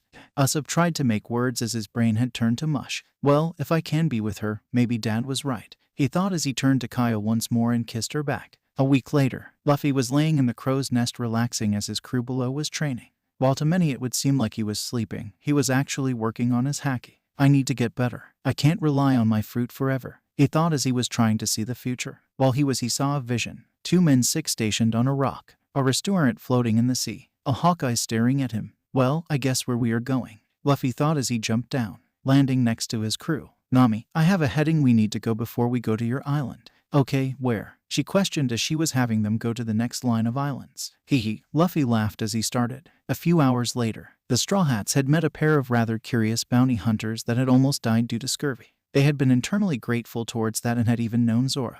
Hey, do you guys happen to know a floating restaurant in the sea? Luffy asked both Johnny and Yosaku. Yeah, have you ever heard of the Baratie? Johnny asked as he drank his lemon juice. Damn, Law, Bonnie complained as she looked at her friend. Don't look at me, Law stated as he was reading a medical book. Let someone else deal with this. What do you mean? Koby asked as he finished his 100 push-ups. Luffy is gonna be getting us into a bunch of trouble, Law stated as if it was no big deal. But doesn't he do that already? Nami asked as she looked at her lover. As much as she had come to enjoy his company and started falling for him, it was difficult to deal with the bad luck for fighting that seemed to follow him. Oh, no, this is gonna be worse, Bonnie stated as she noticed the grin. Last time, he had humiliated a king in front of his people, inciting an international incident. He did all of that. Nami yelled. Yep, but you forgot that the reason he did it was because the king was executing his people. Also implemented a new leader that is better for the people. Law stated as he continued to read. So, trouble? Zoro asked. Trouble, Dojaku said as he inspected the lines. Several hours later, and much convincing that came from Luffy to Nami, which including paying for all the food that they wanted, the Straw Hats sailed towards the Baratie. Luffy, Anarchy, you are gonna love it. This place has the most delicious food anyone has ever made.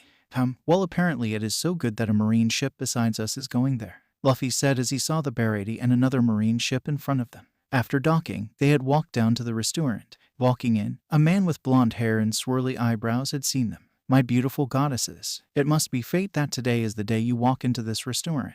Please, this way. Hey, the rest of us are here too, Zoro yelled as he immediately did not like the perverted man that had hearts in his eyes. Gee, whatever, I guess you can all come with, the man said as he walked them to their table within eye shot of the Marine. You see, my dear, when you are a lieutenant, such as myself, you can eat fine dining on multiple occasions. The Marine called out. Full body, you sure know how to treat a woman. The woman who was in a red satin dress replied. Gods, he is so full of himself, Koby said looking at the man. Yeah, unfortunately we can't do anything here, Zoro said as he turned to see the perverted man return. My dear goddesses, I am Sanji and I will be here to wait on your hand and foot. If you need anything, please ask, Sanji said as he looked at both the women.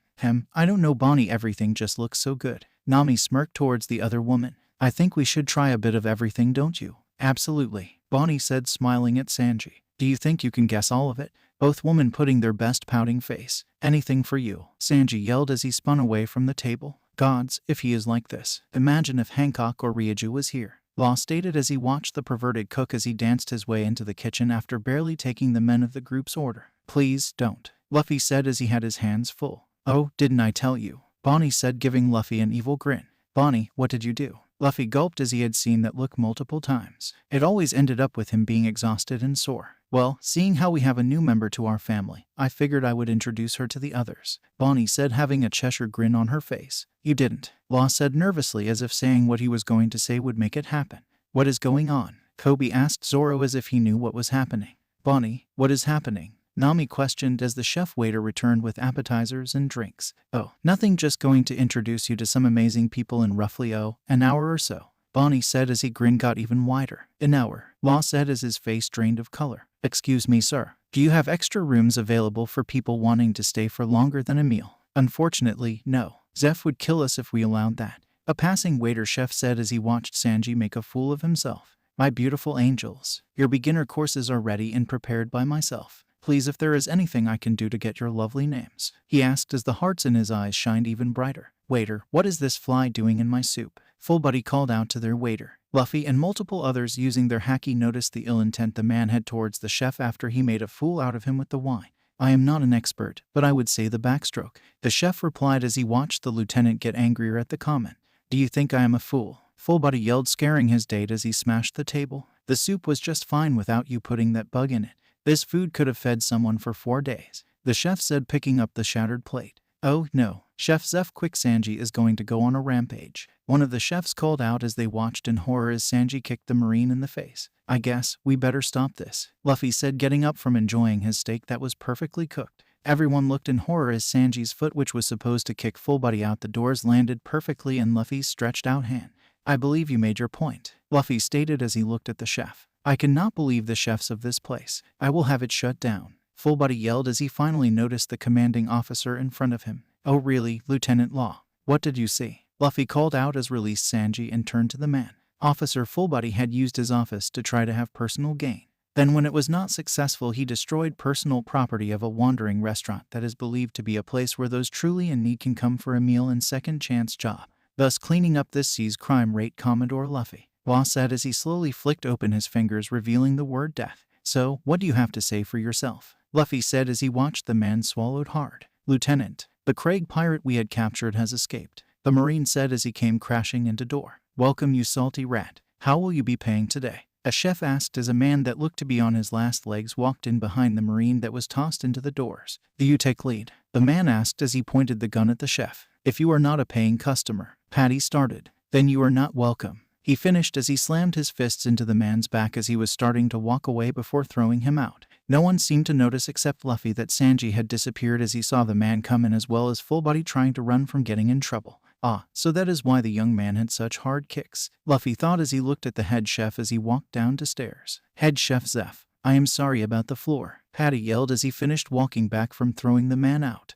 "Ah, I thought it was you. You know, my grandpa always said how your food was as good as your kicks," Luffy said as he looked at the man. "That old fart is still kicking then?" he asked as he looked at the young man as he remembered a Marine admiral saying the same thing a years back. "Yeah, he says to say sorry, and if you ever want to become a Marine he is willing to make it happen," Luffy said with a grin on his face. "Ha was all the people heard as Zeph laughed heartily. "Now, I have to go see about a criminal outside," Luffy said as he winked at his crew. "Oh no," Zoro said as he saw the look. "Yep, great a pervert as a Marine," Law stated as he watched Luffy. "Thank you," Luffy heard as he watched the chef and pirate eat and smoke together. "Jin, the demon," Luffy started as he watched the man eat in front of him. "So, is this what you wanted in your life?" "Honestly, I do not know. I thought I was to die never eating again," Jin said as he had tears running down his face. "Well, I can respect a man who saw the world through rose-tinted glasses get them pulled off," Luffy said as he sat down near them. "How about you? What is your dream? Have you both ever heard about All Blue?" Sanji said, taking a drag of his cigarette. Looking at both shake their heads before continuing. "It is supposed to be a place where all four seas come together. It is where you can get any fish from any region there. It has been my dream to find it. That is a damn good dream. Where are my manners? I am Luffy," Luffy said, grinning, the two men holding his hands out. Sanji said, shaking the man's hand. Jin said as he stared at the Marine. "So, what is your plan now?" Luffy asked both of them. "Well, my break is done, so I will be getting back to work," Sanji said as he got up. "I do not know. I want to start making amends," Jin stated as he looked at the man in front of him. "Well, blood can never truly go away, but I am sure Zeph could always use the extra help," Sanji offered as he started to walk away. Before Jin could respond, however, Luffy offered Jin a solution. "Listen, I can help if you truly wish. Trades with Marines is unfortunately corrupt but necessary. Jin the demon is now dead. Live your life," Luffy said as he got up and walked away from the man crying. "You didn't have to help him," Sanji said as he watched the Marine come back inside. "Neither did you. We have all done things we are not proud of. If he truly wishes to change he will, much like Zeph. If not, well, justice will be served," Luffy said as he noticed a new ship started to dock. Luffy. He heard as what seemed like a bullet shot out of a gun crashed into him. "Luffy, I had missed you so much." "Hannah, you should have waited until we at least docked," a pink-haired woman said as she landed near them. "Sanji, Ryuju," Sanji said. "Shit, well, this is awkward," Bonnie said as Boa was already hopping on Luffy and Ryuju stepped off of the boat. "Luffy," Boa yelled as she laid on him, rubbing her face on his chest. "I missed you so much." "Hannah," Luffy gasped out as her grip on his chest was close to break his ribs if he didn't use haki. "She called me a nickname," she thought as she proceeded to faint. "Luffy," Ryuju said as she helped him up before kissing him. Missed you too," he said as he noticed Sanji slowly trying to escape from sight. "Hey, Sanji, come meet Ryuju and Hancock. They will be joining us." "Oh, we know each other, don't we, little brother?" Ryuju said, giving him a look, freezing him up. "Hey," Sanji said, looking terrified. "Don't worry so much, Sanji. Dad has no power over me or you anymore," Ryuju said as she turned to Luffy. "He is the reason." "Come on, I didn't do much," Luffy tried to state as it was not that big deal. "Yeah, sure, it wasn't it," Bonnie said. "You only toppled her father's experiments, destroyed her brothers to the point they are afraid of you, and rescued her from her father's influence. Oh, don't forget punching my father in the face so hard because he held me by my throat," Ryuju said as she played with her necklace that had a small gold ring with a pink ruby attached in the middle. "So, what is the reason Luffy called us here? It isn't like he couldn't handle anything in this sea." "Well, I know he called you here because he finally got approval to have you with us," Bonnie said. She hugged Ryuju. "As for Boa, he had her brought you and our guest over to deal with Nami's problem." "What issues that needs him?" Ryuju asked as she watched Boa still flirting and sitting on Luffy's lap. "Arlong," Nami said as she seemed to crawl into herself. "Ah, makes more sense now," Ryuju stated as she pulled Nami into a hug. "Relax, Luffy is already taking care of it." "Wait, what do you mean?" Nami questioned as she looked up to Ryuju. "Now, that would be telling," Boa stated as she came over after filling her Luffy battery, as she put it. "Us women need to have a chat." Nami saw the predatory look on Boa's face caused a shiver down her spine as she was ragdoll pulled towards the perfume Yuta. As they got towards the captain's quarters, Nami saw the members of the Kuja pirates setting up as if they were getting ready to leave. "What's going on?" Nami questioned as she saw them all gathering supplies and getting the sails ready. "You all just got here, now you are leaving." "Oh, they are leaving in the next couple of hours. We have been away from Amazon Lily for too long," Boa stated as she continued towards the captain's quarters. "My sisters will be taking our crew back." "Oh, so you finally convinced Luffy then?" Bonnie said as she saw the shy smile on Boa's face. "Wait, you are going to join us?" Nami asked as they finally entered the quarters. "Yep, and now, spill it," Boa said in her queen-like commanding tone. "Spill what?" Nami denied what she was feeling. Oh please, you are not the first to fall for my Luffy's charm, Boa stated as she looked at the other girl. I need to know if you are committed. I don't know. Nami sighed out. I have too much going on to be able to. Nami looked down as she was ashamed as she saw the women that were committed to the relationship that wanted but was afraid to be. Suddenly she felt herself being hugged by all the women. It was the catalyst of her frustrations, anger, sadness, and fear to come out as she started to cry. SHHHH, it will all be okay, Boa stated as she knew the madness of being helpless felt. How can it be? Nami cried out, angered that the woman would even suggest it. You have no idea how it feels to be a slave. No idea how it feels to be treated as a lesser person. That seemed to be the wrong words as Nami saw Boa become silent in a shadow of her happy self. I know more than anyone. I know worse than you could ever know, Boa said as she removed her jacket, revealing her scarred back but a tattoo that seemed to expand her entire back. It showed a woman and a man in iron boots kissing. This is the symbol of my loyalty to Luffy. He gave me this tattoo to cover the slave symbol I had in the center of my back. You were a slave? Nami asked as she was shocked at the news that few knew. Outside this room, only Luffy and Law know about it as Law was did my tattoo, as well as my sisters, Boa stated as she shuddered thinking about the symbol now hidden beneath. My sisters and I were sold as little girls to the Celestial Dragon.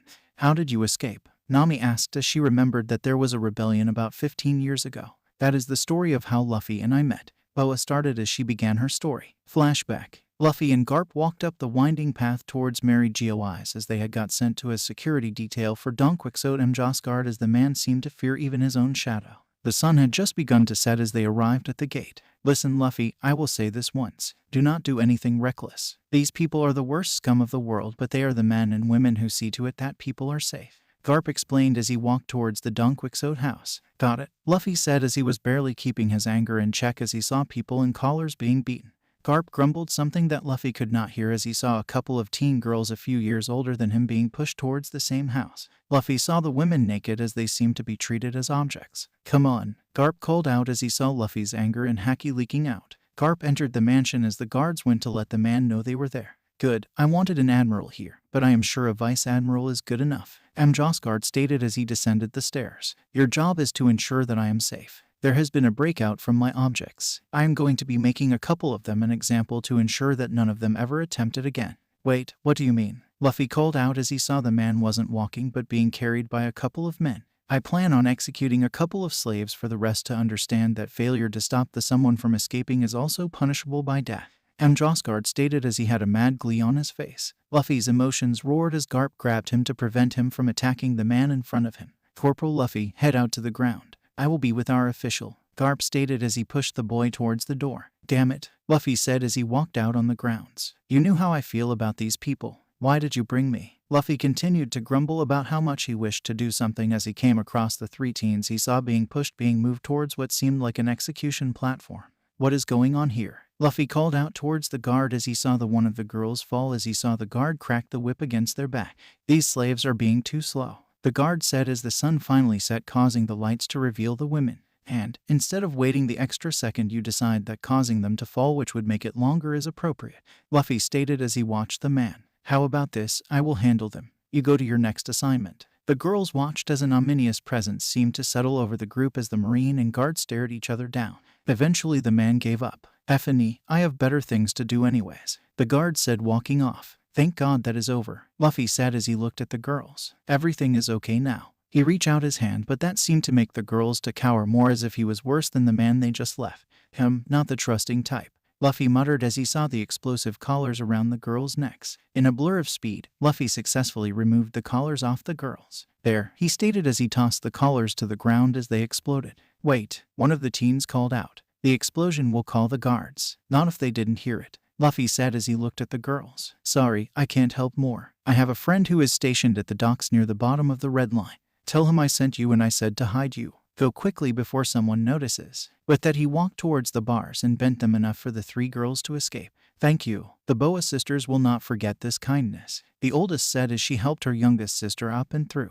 But, I can't let anyone see us. Miro beam. The Boa sisters watched as Luffy looked at Hancock. They knew that the man would be turned to stone as no matter the age. Men are always after their sister's beauty. The beam connected and then nothing happened. Wait, what? The three called out. What, was that supposed to do something? Luffy called out he was confused. You were supposed to be stone, Hancock called out looking at him. There is no way you are doing this to be nice. Of course I am. Why wouldn't I? Luffy asked as he looked at the three sisters. Sister, he may be the only person in the world who is honest. Marigold stated as was the last through. Be safe. Remember, find my friend. His name is Law. Luffy called out as he started to pull the bars back in place. As he bent them back in place, the oldest called out, wait, what is your name? Monkey D. Luffy. The man who will see the entire world. Luffy called back as he turned to walk away. Monkey D. Luffy. Hancock muttered as she watched the man walk away. The girls quickly ran away towards the docks in search of their freedom as Luffy turned towards the bushes nearby. You have your chance now. Do not waste it.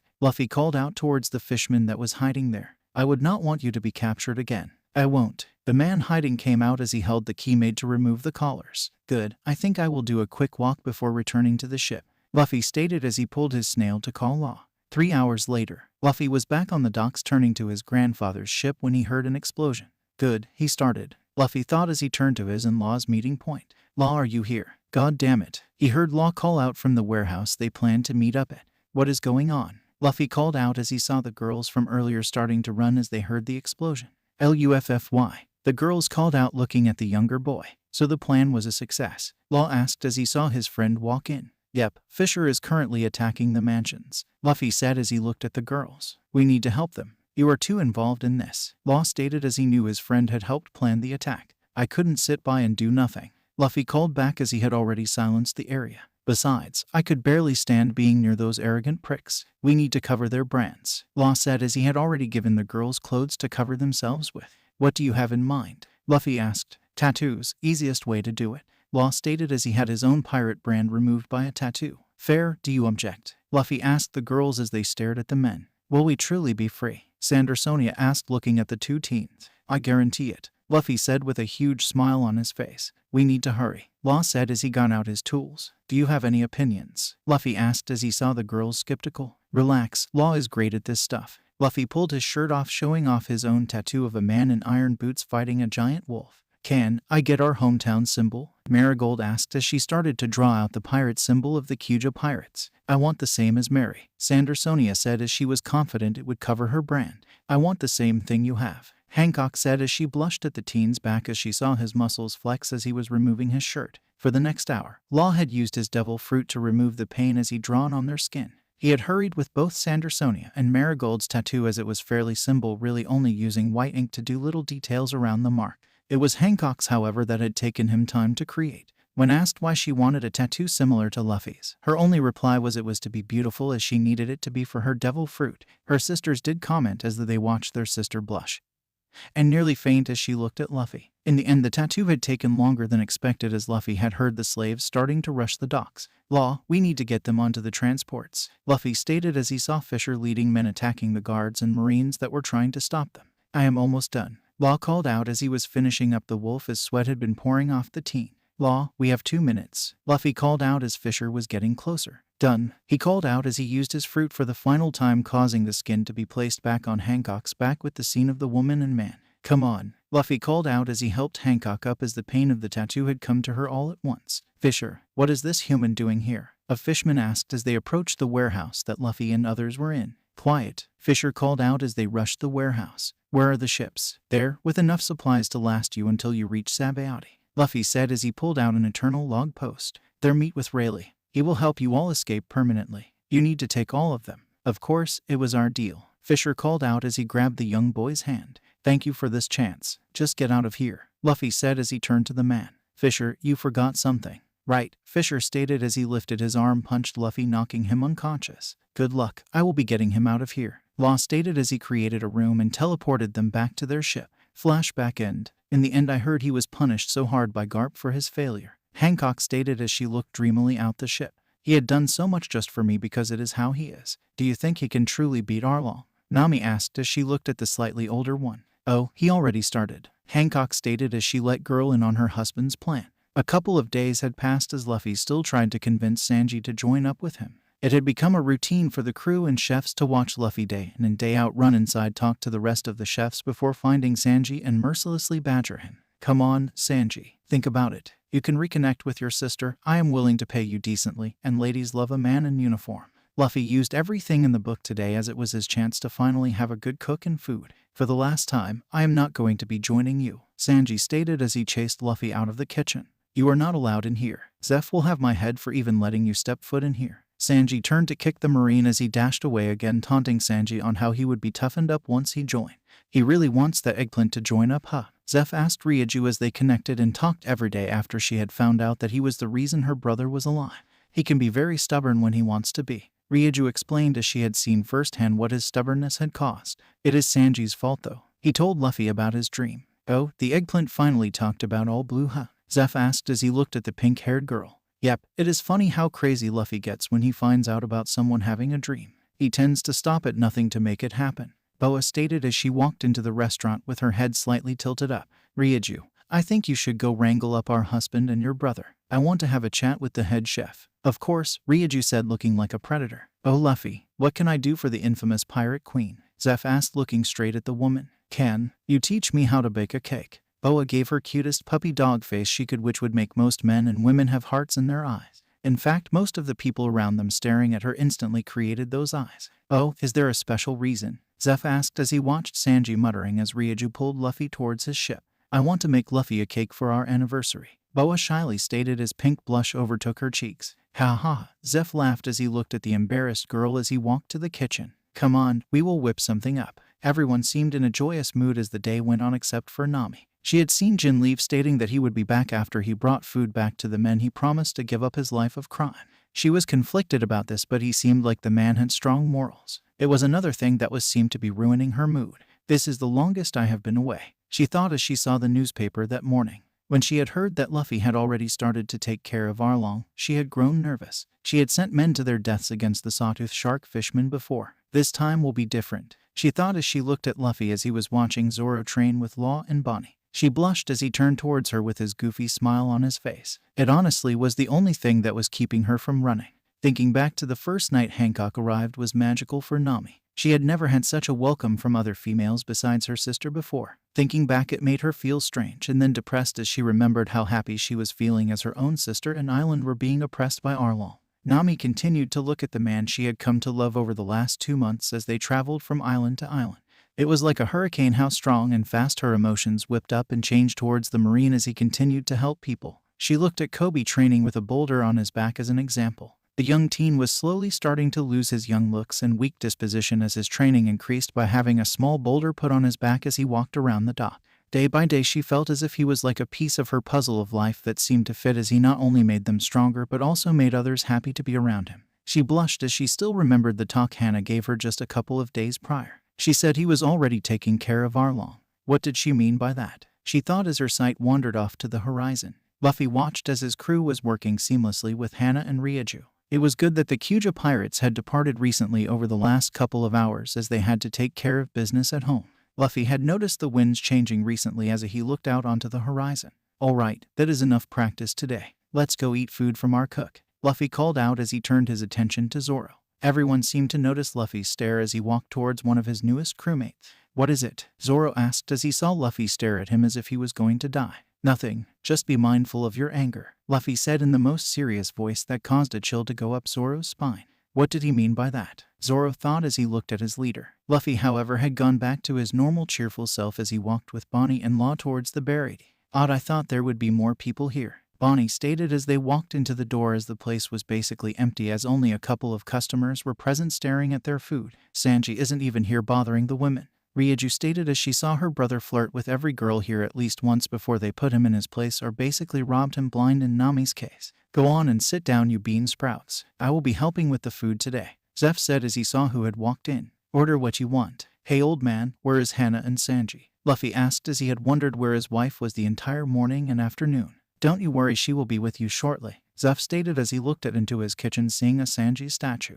Well, after she undoes what happened. Oh no, Law grumbled as he knew the look that Zeph was giving them. Ha ha ha, Luffy cried out as he laughed so hard at the other chefs visible through the door. Of course she would. I better go help, Ryuju said as she got up from the table to walk with Zeph to the kitchen.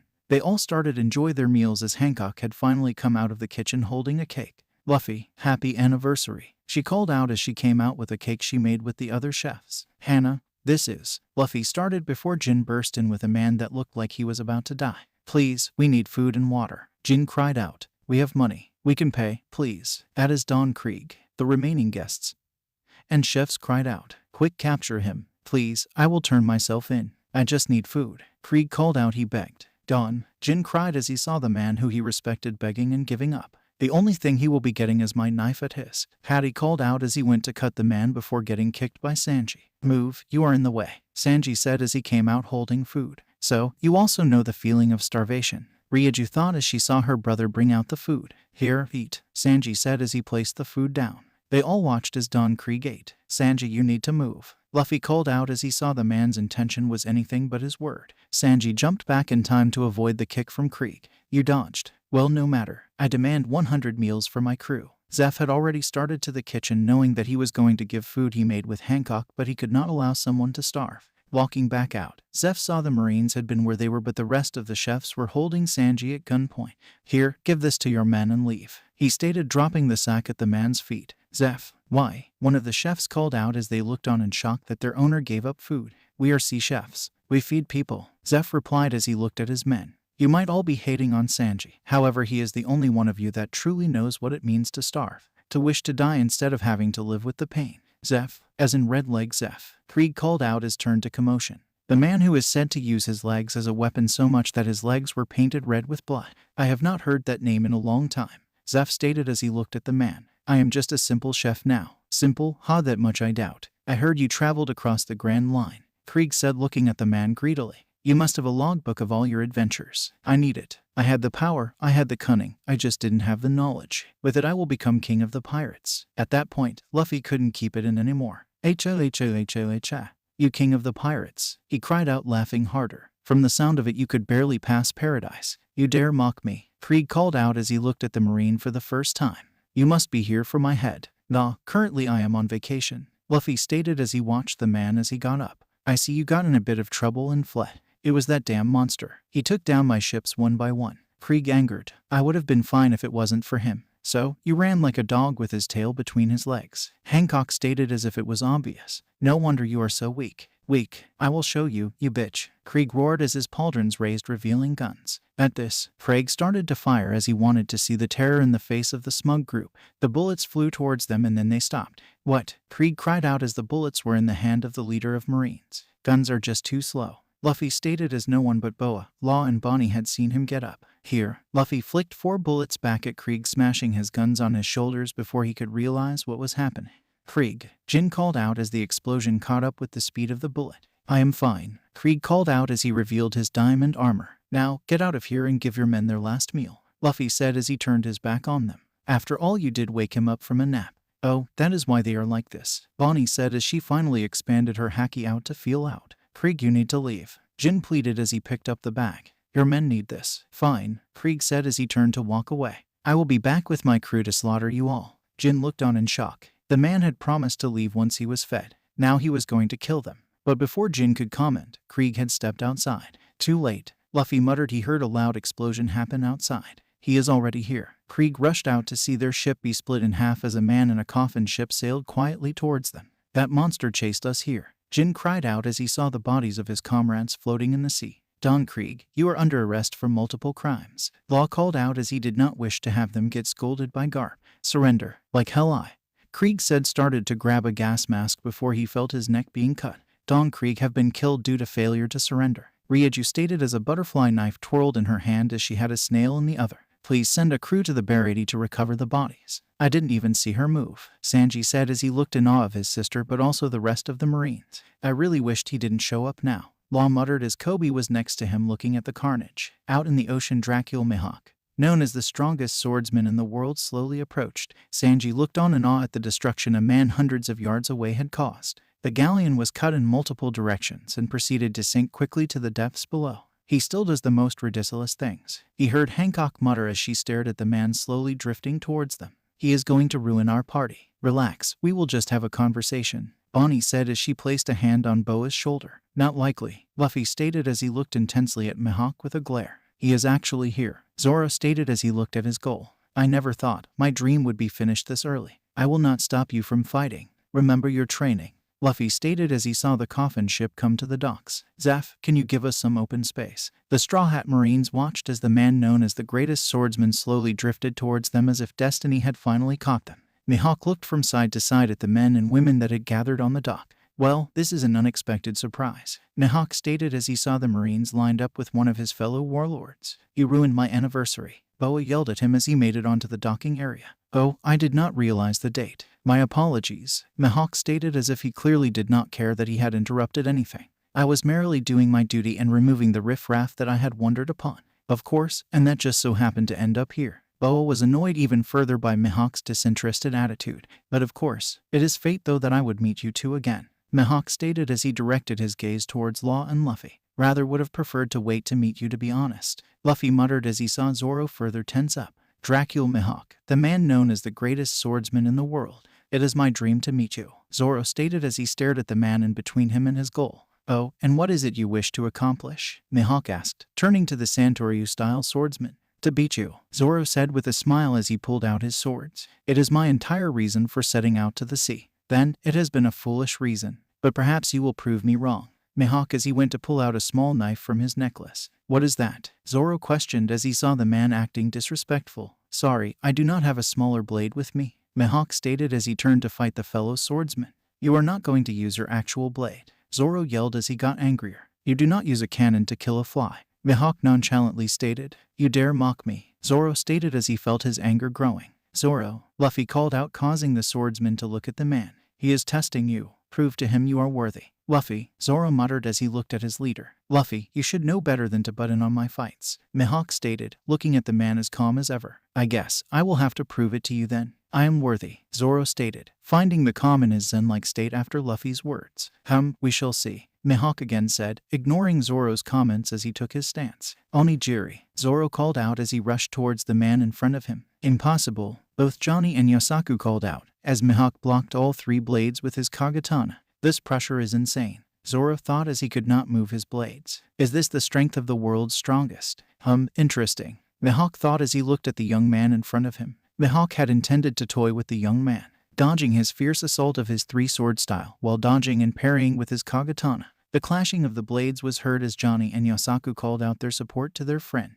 Luffy, however, lowered his head as he continued to watch the fight. Zoro continued to attack the man as fast as he could. I need to do something to win this, Zoro thought as he turned to his head as their blades were in a deadlock again. Jumping back, Zoro pulled his blades to one side. It is now or never, he thought as he had only performed this feat once. Zoro slashed at the man as a wave of air seemed to move off of his blades toward Mihawk. It was only thanks to the man's experience and haki that he felt the air blade before it happened. Damn, I thought for sure it would hit him, Zoro muttered to himself before launching himself back at the man, hoping to push him off balance. Such fiercity. Tell me, what burdens do you bear? Mihawk questioned Zoro as he continued to dodge him and parry his blows. Striking Zoro in the neck with a swift hand chop, Mihawk continued. What is it you desire once you have obtained power, young one? Mihawk jumped back as Zoro got up, slashing his swords around at the other swordsman. I refuse to lose, Zoro called out as he stared down his opponent. Tiger trap, Zoro roared out as he pulled his katanas behind the one in his mouth. Zoro rushed at the man standing there waiting for him as if he had accepted his defeat. It was when Zoro noticed the small blade in his chest. I must admit, I am impressed, Mihawk stated as Zoro looked down at the blade. Not many can perform the air blade even in paradise, much less in the assumed weakest of the four blues. However, it is over. Zoro looked on, refusing to move. Why do you not retreat? Do you wish for me to pierce your heart? Mihawk asked, looking strangely at the young man that was slowly earning his respect. Do you truly wish to die? I have trained day and night to reach you. If I take a step backwards, I feel like I will never stand here again, Zoro stated as he refused to move. That is called defeat, Mihawk stated, looking intensely at the other man. Then I refuse to back away, Zoro said as the blade pushed slightly deeper. Even if you will die, Mihawk questioned. Better to die than to give up on our dream, Zoro said as he did not budge. State your name, kid, Mihawk asked as he pulled back his kagatana from Zoro's chest and placed it back in its sheath. Zoro pulled up his three blades in a triangle fashion with the blades facing out. Buranoa Zoro, he stated, reading for what would like be his final attack. I will sink you using the strongest black blade, Mihawk said as he pulled Yoru from his back. I appreciate it, Zoro stated as he started his technique. Three-sword style secret technique. This is it, the world best. Or death, Zoro thought as Mihawk rushed towards him. Fall 3,000 worlds, Zoro stated as Mihawk and him collided. Zoro watched as his two katanas shattered as a blood seeped out of his wound that had appeared on his chest, taking his friend's beloved blade from his master Kuina from his mother and into its scabbard. What are you doing? Mihawk asked as he saw Zoro turn and face him. A scar on a swordsman's back is the ultimate shame, Zoro stated as he held his arms out, not hiding his chest. Excellent, Mihawk said, showing for the first time in the entire fight emotion as a smile graced his lips. Everyone watched as Mihawk slashed Zoro across the chest and fell into the sea. Zoro, Luffy yelled as he rushed Mihawk as the fight was official over. Nami heard Law state as she rushed to the water with several others to get the swordsman out of the sea. Nami jumped in as she saw Zoro slowly float down. She did not notice the others as Ryuju and Sanji as they all pulled Zoro up. Together they broke the surface. Law now, Ryuju called out as she knew what was about to happen. Shambles, Law called out as he teleported them all to the deck beside him. Luffy, ignoring this all, rushed the man who had trained him. Why? You had already won. Why kill him? Luffy asked as his fist smashed into Mihawk's blade. Calm yourself, Mihawk stated as he was pushed to a defensive position as Luffy continued to attack. He still lives. What? Luffy asked as he missed his footing, causing him to fall. I have not seen a man of this potential in a long time, Mihawk stated as he turned to the Marine. He is what I wish many swordsmen were. Luffy, Zoro called out as Law had already started his treatment. I will not lose again. Not until we change this world for the better. Can you handle that? Yep, Luffy called out as he got back to his feet. Sorry about that. You always let your emotions get the better of you, Mihawk stated as he looked towards the downed swordsman. Find yourself, travel the world, become stronger. No matter how long it may take, I will wait for you in my strongest form. Surpass this sword. Surpass me. We shall meet again, Roronoa Zoro. You are just going to leave? Luffy asked as he realized they no longer has to fight him. Indeed, I have finished what I came out to do and found my curiosity sated, Mihawk replied as he turned to the young Marine. You and your crew have much potential. I look forward to see what you are going to do in the future. Mihawk hopped back onto his boat, sitting once more on his single seat. Jin wanted me to tell you that he has almost completed the task. He awaits you at the Shark's domain, Mihawk told Luffy as he started to sail away. He is such a dick, Hancock muttered as she watched the man leave. He could have said that before. True, but he is heading away. Ryuju relaxed as she saw Law give them a nod as he disappeared back onto their ship. Well, this will give Jinbe an extra day to finish his meeting, Boa explained as Nami had gotten up from watching the explanation. Jinbe, Nami questioned as she did not know that name. One of the warlords, Luffy explained as he looked out to the ocean. He is who I asked to help with our fishy problem. Hopefully, he didn't attack Hachai. Nami sighed. He is really the only nice fishman on that island. Well, we will be setting out tomorrow morning as long as Law gives us the go-ahead, Luffy explained as he came up behind Nami. It will all be over soon. Luffy, Nami muttered as she felt herself being hugged from all sides as the rest of females. Thank you. Meanwhile, Jin watched as his one-upon-a-time friend met up with a small group of Marines. Interesting, what is this about? Jin thought as he looked on from the sea, as it seemed the rest of the fishmen had just ignored the fact they were vulnerable from underwater. Nezumi, welcome back to Arlong Park. I am glad you have come, Arlong called out to the rat-like Marine and his group. Arlong, just the man I was hoping to see, Nezumi said as he seemed to walk confidently, though they all knew he was a coward. What can I do for you? There seems to be a big goose egg of close to 100 million berries left on the island, Arlong stated as he needed to set Nami back. The money has all been stolen, of course. It is a shame that it is not returned to its rightful owners. Chi. I see. I must retrieve it immediately then. Of course the finder fees will be paid to those that found it, Nezumi stated as he knew how much he would be getting. Of course, our usual deal, Arlong stated as he looked at the man. I expect you to do this in 3 days as it will give us time to avoid suspicion. Of course, Nezumi grinned. I will be back in 3 days. Jin watched as the corrupt Marine and crew walked out. He heard Arlong's crew questioning why he would do that. Because Nami might be a pathetic human, but she is a genius, Arlong said as he pulled out the map he had her make. I will use that genius to kill all the inferior species in this sea. Then once we have this entire sea under our control, she can be free. Not before. What if she has the money to pay off her village? Kirubai questioned. She is close, as we already know. Well, I am a man of my word, Arlong said as he started to laugh. I will give her this island, but they will have to pay taxes. After all, if she can't pay for it, well, we can always take it off of her hands again. Shehahaha. Almost all of the fishmen joined in cheering and partying about the fall of the sea. Oh Arlong, what have you done? Jim thought as he had heard enough and sank back into the water. I need to report to Luffy. That night. So Beansprout, what are you thinking? Zeph asked as he pulled up next to Sanji as they ate together as they always did. Honestly, I do not know. Do you think they can find it? Sanji asked his father in all but blood. Sanji, you are strong, Zeph started as he looked at his son. But it will not be enough if you want to find our dream. If you stay here forever, you will never become stronger. You will never fulfill our dream. What about you? Sanji asked, looked at all that they built. Who will protect this if I leave? Well, I think we have done a bang-up job collecting lost souls here, Zeph said as he watched his crew bring Jin up to snuff about the kitchen. We will be fine. It is time for you to leave the nest. Dad, Sanji teared up as he hugged the man who had given him everything. The next day. Right, Luffy said as he talked back to the snail phone. I will be there in 2 days. You can deal with the others except the man named Hatchaman. Arlong is mine though. All right, but get here soon. The snail called out as it seemed to build up static.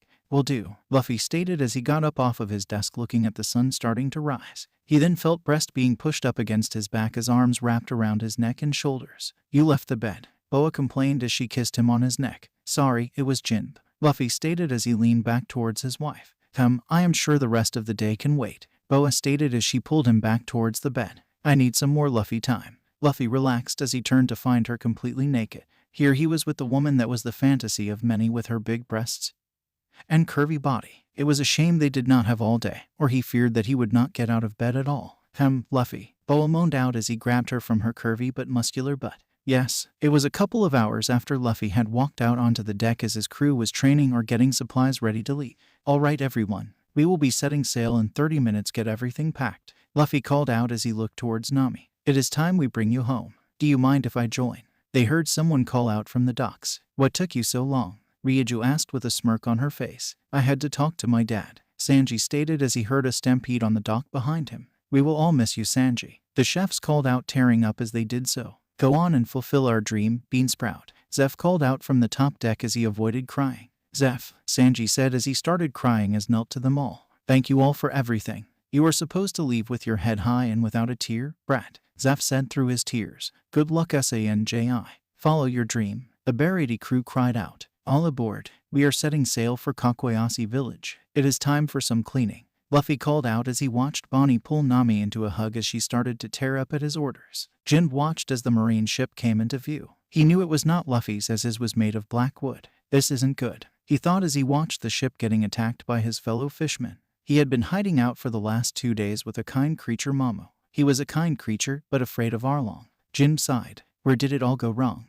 They had all known that Fisher had helped breaking in and freeing the slaves from humans. Why did his friend end up this way? Luffy and crew spotted the Konomi Islands several hours past sunrise. They had gotten word from Jin that another marine crew had been destroyed by the Arlong pirates, causing them to be cautious. So, here is the plan. Law will take Nami, myself and Sanji onto the island. We will meet up with her family and then proceed to Arlong Park. The rest of you will let Jin know that we are on the island and start to raid the marine base nearby.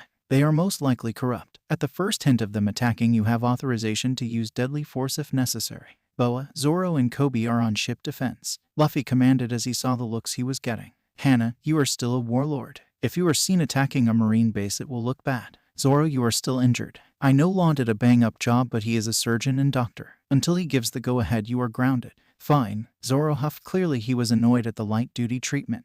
Ryuju, you and Bonnie are going to do the inspection while Law goes over the paperwork. Again, if they even hint about being hostile, deadly force is approved, Luffy said, earning a grim nod from them. By the end of the day, this region will be liberated. Luffy cheered out as he got into position, taking his Commodore jacket over his shoulders. Nami watched as Law had used his fruit to place himself back onto the ship miles away.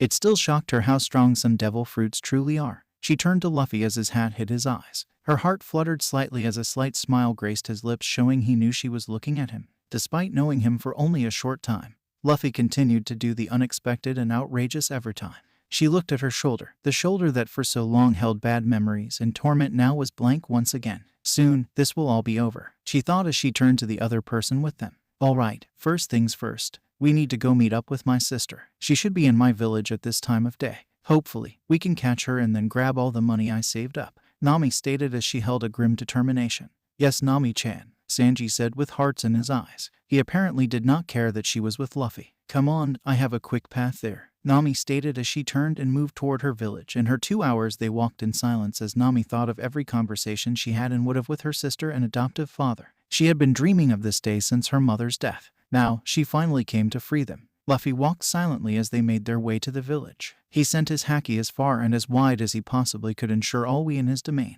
It hurt that he had to lie to Nami as he had no intention of meeting up with her family. He was Marine. His job was to keep people safe, not put them in harm's way. He was here to stamp out corruption and make sure people were free. He watched his surroundings as he noticed another group had arrived on the island.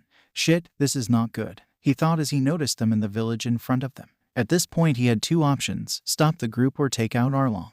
With Jin close by, Luffy sighed. He wished like many times he had a devil fruit that allowed him to be in two places at once. Nami, we need to head to your actual house, he called out, knowing he is about to put a lot of people at risk. Nijiko was having a pleasant day. Well, as pleasant as it could be when you have a psycho pirate that is willing to destroy everything for just money. Regardless, she had just met up with Hachai as he had the money for the family down the street in order to cover their tax. She gave him his oranges under the cover of payment and proceeded into the village. After giving the family their money, she went to the one place she always dreaded, Genzo's. He was as stubborn as they come. Why can't you just wait until Nami is done? The question she always asked, as the man had put himself at risk throughout the years to bring in weapons and ammo in case they needed it.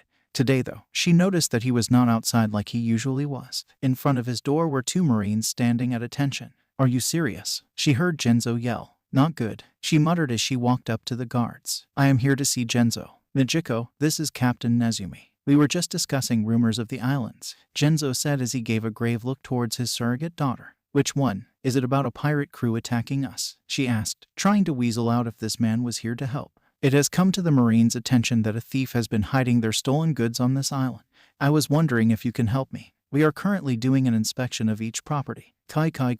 Nezumi explained as nonchalantly gestured. We were hoping to start with the furthest away, then make our way inward. Genzo said that you lived on the outskirts. I do, but I doubt you will find anything there, Nijiko said as her insides started to panic. Can you please allow us to be escorted to your home? We will perform our retinue inspection and be on our way. Nezumi did not ask, he commanded as he got up from his chair. Right, this way, Nijiko said as she knew Nami's hiding spot was covered and currently has been dug up due to Nami not returning yet. I will join you. It will be a nice walk for my old bones, Genzo said, getting up hoping to cover for his daughter. Nami walked towards the small house outside the tangerine farm. Sighing in relief, Nami hurried her step. She wanted to see her sister and tell her the good news. Suddenly, she heard a crash as a table shattered the window as it was sent to the outside. Where is it? She heard a voice call out. There should be around 100 million baris somewhere here. How do you know how much money would be here? You told us you were looking for a potential thief. Not a certain amount. We do not have that kind of money here. Almost everything we do have is taken from us. She heard Genzo yell. We are barely surviving and you are looking to take what little we have left. This is getting nowhere. Men, take the woman for interrogation. She heard the man yell out orders as she rounded the corner. What is going on here? Nami yelled as she saw Genzo being held at gun and sword point while Nijiko was struggling but being tied up by a group of men. Well, this is an unexpected surprise. It seems the thief has returned home, Nezumi gleefully replied as he looked at Nami lustfully. Then, we will be bringing her with us as well. We will get the information out of them. Nami, run. They are after the money you are saving to buy the village, Genzo yelled as the guards pointing their guns at him turned to capture Nami. That will not be necessary. They all heard coming from behind the Marines. She is my chief petty officer. I would like to know why you are harassing these people, Captain. They all turned to see Luffy sitting at the table that was just thrown out the window. The question on everyone's mind except for Nami's was how did he get there and where did he come from? Sir, I do not know who you are. However, you are interfering with a serious case. We are here to obtain stolen goods and have them returned. Really? Tell me, Captain. They heard Luffy say as they felt an unknown pressure being placed on them. Who was it that assigned you this mission? I do not have to tell a civilian anything. Men, arrest him, Nezumi commanded as he felt an even stronger weight on his body making him and his men unable to move. Chief Petty Officer Nami. Who am I? Luffy asked as he stood up revealing his marine coat. Commodore and Inspection Officer Monkey D. Luffy, sir, Nami replied, saluting with a smile on her face as this was what they practiced to prevent such a thing from happening. Very good. Now, Captain, I asked you a question. Who gave the order to steal from my family? Luffy said as he released his full pressure of his haki onto the Marines holding Nijiko and moving towards Nami. It was. Nezumi started to cry as the pressure became so intense several of his men had already fainted. From Arlong, he forced me. Nami watched as Luffy silenced the man as he crumbled. Nami, tie these men up and make sure no one comes to Arlong Park. Sanji, you are with me. We are going, Luffy called out as he made his way towards the door. Justice drifted lazily on his coat as it lifted with a slight breeze. It is time I put a mad dog down. Nami watched as the remaining Marines fell unconscious in Luffy's wake as he walked purposefully towards Arlong Park.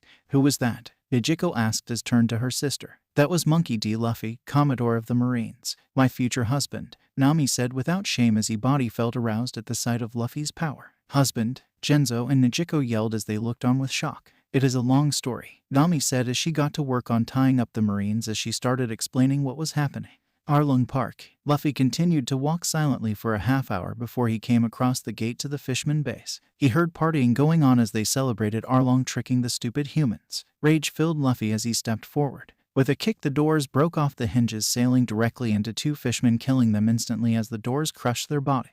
Who dares attack us? He heard a hulking Sawtooth shark fishman call out as he looked towards the door. Arlong the Saw, you are under arrest. Come quietly and lay down your arms. No one will have to die. Luffy called out as he motioned to Sanji to get ready to move. You are wrong about one thing. Someone will have to die. You, Arlong roared as he looked at his two dead men. Kill them. Sanji, take care of the trash. Luffy called out as he started to walk towards the commanding officers of the Arlong pirates. Sanji just sighed and took a drag of his cigarette. He rushed forward, sending a kick into the skull of a fishman that had come close to his commanding officer. Fishman's neck spun and skulls caved in as they attempted to reach Luffy. Luffy ignored it all as he walked towards the hulking fishman in front of him. Nezumi betrayed me. Is that it? Arlong questioned, not seeing a reaction from the man in front of him. No, it must have been that bitch then. She finally found someone to do her bidding. What did Nami offer you? Arlong started to laugh as he saw the fire in Luffy's eyes at the names he gave Nami. Oh, did she offer herself? Was that it? Did she tell you that you could have whatever you wished?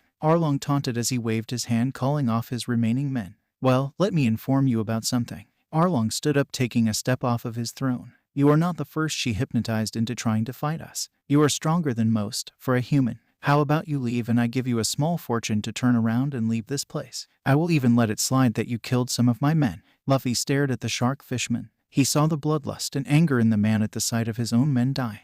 Are you going to sit around and talk, or are you going to surrender? Luffy asked as he ignored the comments Arlong made about Nami. I would rather you be silent if you ask me. If you want to die, then die. Arlong yelled as he pulled a horn out, blowing into it. The sound rippled across the ocean as Arlong continued to blow. Eventually the sound died completely as all fishermen looked towards the sea expectantly. A few seconds they watched as the water slowly shifted and then started to rise as a monstrous creature rose from the depths. Slowly the water revealed a giant sea cowfish with a golden hoop in its nose. Sitting on top of its head shocked all the fishermen to their cores. Mediating was the Knight of the Sea Jin.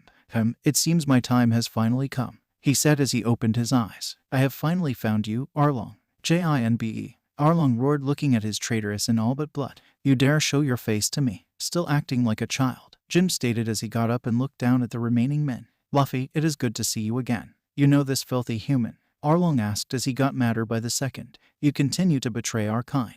Betray Tiger. You know nothing, Jim said as he jumped off of Mamo. Thank you, my friend. Once I am done here, let us head home and get you properly treated. They all heard the giant sea cow cry out as it sank back into the sea. Now, your terror has gone on long enough. I will be anyone else's opponent who wishes to continue to fight, Jin yelled as he got into his fighting stance. The remaining fishermen looked confused as they did not expect any of this. A little fear crept into their hearts as they saw Jin defend a human. What are you waiting for? Kill them, Arlong roared as he glared at Jin with hate. The remaining fishermen hesitated. Fighting and killing humans was one thing. They were weak and pathetic. Fighting another fishman, let alone the Knight of the Sea and these monsters from the Marines, that was something else entirely. The only two fishmen that seemed ready to fight were Kurubai and Chu as they prepared to fight. Luffy remained unfazed as he walked towards the angered shark. He leaned back as the water bullets flew past his head. You are getting in my way, Luffy stated as he continued to walk. Silent room, silent night. The next thing Chu knew was his body felt cold and unresponsive.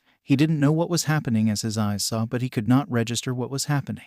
He felt his heart quiver as it seemed like something was interrupting it. Then he felt it. Like a puppet cut from its strings, he fell to the ground. The other fishermen watched as one of their officers fell. Chu, get up, Arlong called out as he looked just as shocked as the rest of them. I am sorry, they heard Jin state as he looked saddened by the death. I tried to warn you. You are a traitor to our kind, Jin, Kurubai stated as he got into his stance. First I will take your head, then I will avenge Chu.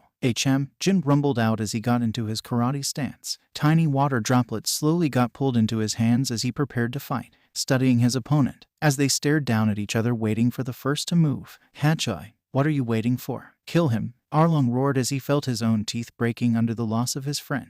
Hachai looked at Luffy with a sad look in his eyes. He did not wish to fight. He thought he could change his fellow fishermen when they left the Sun Pirates. It hurt that even after all this time they had forgotten that Tiger had helped reaching the summit to free people. Hell, he still remembered the young Marine that created their escape. Although he would never admit it to Arlong, he recognized the young man in front of them. The young boy who helped Tiger. At least, I can die by the hands of my savior, he thought as he pulled his blades out. 6 sword style, cyclonic slash, Hachai said as he swung all of his blade horizontally at Luffy. Many looked on in shock, however, when Sanji kicked Hachai, causing the swordsman to miss completely as the octopus fishman fell onto his back. Hachai of the Sun Pirates. It has been some time, Luffy called out as he stood over him. Do not worry, they cannot hear this. I am going to give you a chance. As the only fishman in the crew that tried to follow Tiger's policy and attempts at equality, you will live. Nami is thankful for your help in saving her family from Arlong's wrath. Hachai looked in shock before a kick from Sanji sent him flying into the wall of the ocean entrance and exit.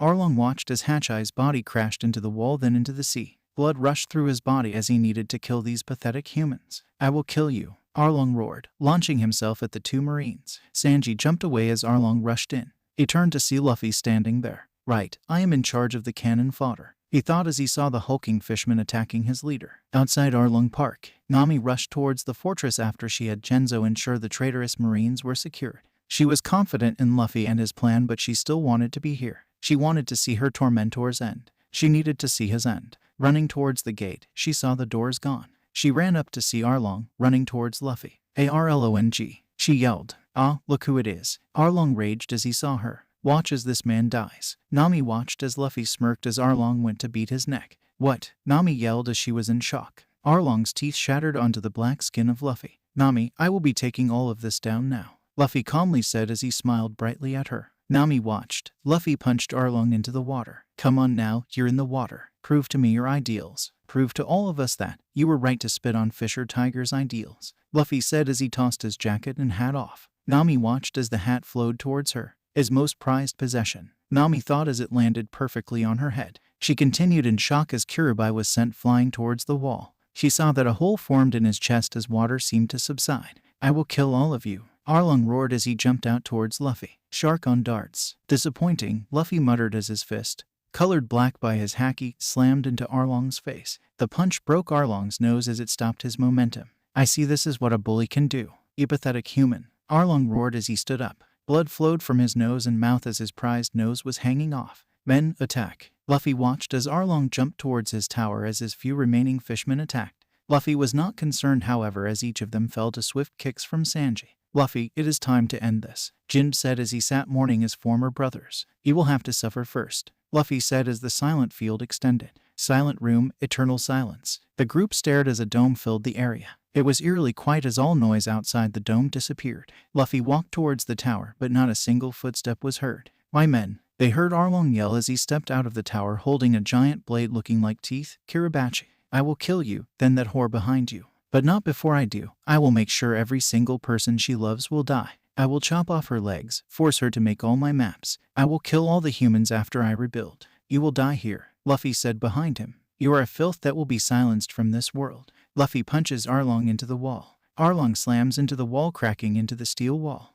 Interesting blade you have here, Luffy stated as he held Kiribachi. It would be a shame if something happened. Arlong looked as Luffy smashed his blade to pieces. It was then he knew that he would die. Die to a human. No, I need to escape, he thought as he pushed off the wall. Water darts, he muttered as he threw his own blood at Luffy. Arlong watched as the blood traveled at the man as fast as a bullet. He grinned as he started to run towards the door. Where do you think you are going? He heard behind him. Luffy grabbed the fishman by the neck. We have more rooms to explore, he said, slamming Arlong into the ground. Luffy scowled as he continuously used Arlong as a battering ram at each door. Each room showed the wealth the fishmen have been accumulating. So, he started to say as he slammed Arlong into the next room. The next room was destroyed. Think slam you slam or slam superior slam now. Slam, Luffy continued relentlessly. Each room was destroyed as Arlong's body was battered and broken. He ascended the tower, continuing the pattern with each room, questioning the broken fishman. Arlong, do not die on me just yet. We have much to still see. We are close to the top, Luffy said as he pulled the fishman up by his neck. Get up. Arlong felt a wave of pressure on his mind, causing his body to give him the adrenaline needed. I'll fucking kill you, he muttered out as he attempted to pull Luffy's hand off of his neck. He watched as a smile grew on Luffy's face. He struggled to break free, but the grip was like a steel vise. He slowly felt his throat being restricted. Wait, don't. He started to plead. Oh, do not worry. You will not die right here, Luffy said, causing a bit of relief in the fishman's mind. I will kill you once we finish our tour. Come, we have one more room. Arlong struggled as he was again slammed into the floor, causing it to crack. Luffy slowly dragged him to his final destination. Inside the room was a calligraphy table, a chair with shackles attached, maps of all the surrounding islands, and a small bed. Now, what do we have here? Luffy asked as the fishman flailed. Tell me, what is this room? Arlong struggled. He knew what this room was. He had trapped Nami in this room multiple weeks after she had disobeyed his orders. He had her make maps for him to conquer this sea. Now all his hard work was going to be the death of him. I asked you a question, Luffy asked as he stopped the fishman from moving as he knelt on his neck. I see, so you tortured her here. How? Arlong questioned as he panicked harder. Blood and her hair, Luffy said as he looked at the fishman. You truly were a sick man. Let us see how long you can last. Arlong watched as Luffy put his hand onto his chest. What are you? He questioned as a small ping went off. Luffy watched in a grim determination. He used his worst ability on this man. Silent room, 1,000 whispers, he said as he watched each part of Arlong's body start spasming. 2 minutes later, Luffy watched as Arlong's body finally stopped. 2 minutes. That is longer than anyone has ever lasted, Luffy said as he got off of Arlong. Luffy thought of his ability. It was truly terrifying that his power allowed him to stop the mind from sending signals to the body. It was the worst way to go. Your entire body not knowing what is going on as your body stopped taking control of its natural abilities. No heart beating, no breathing to bring in air, no way to use the mind to get the body to do what it needs. Slowly the body fights against itself, each part trying to get the air into its parts. Slowly the body starts to cause each of your organs to be hostile and attacks them. This normally takes roughly a minute before the body shuts down.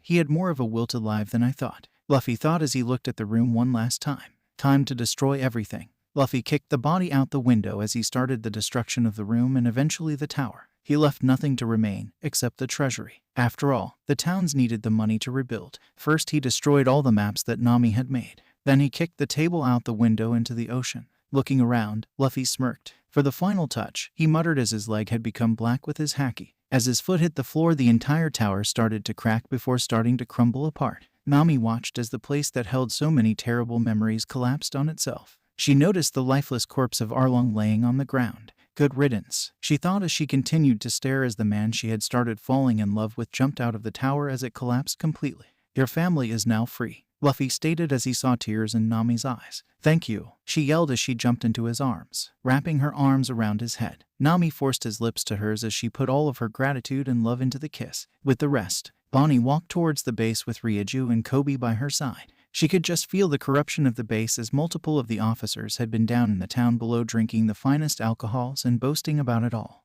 This is disgusting, she heard Koby state as he got his first look at the world.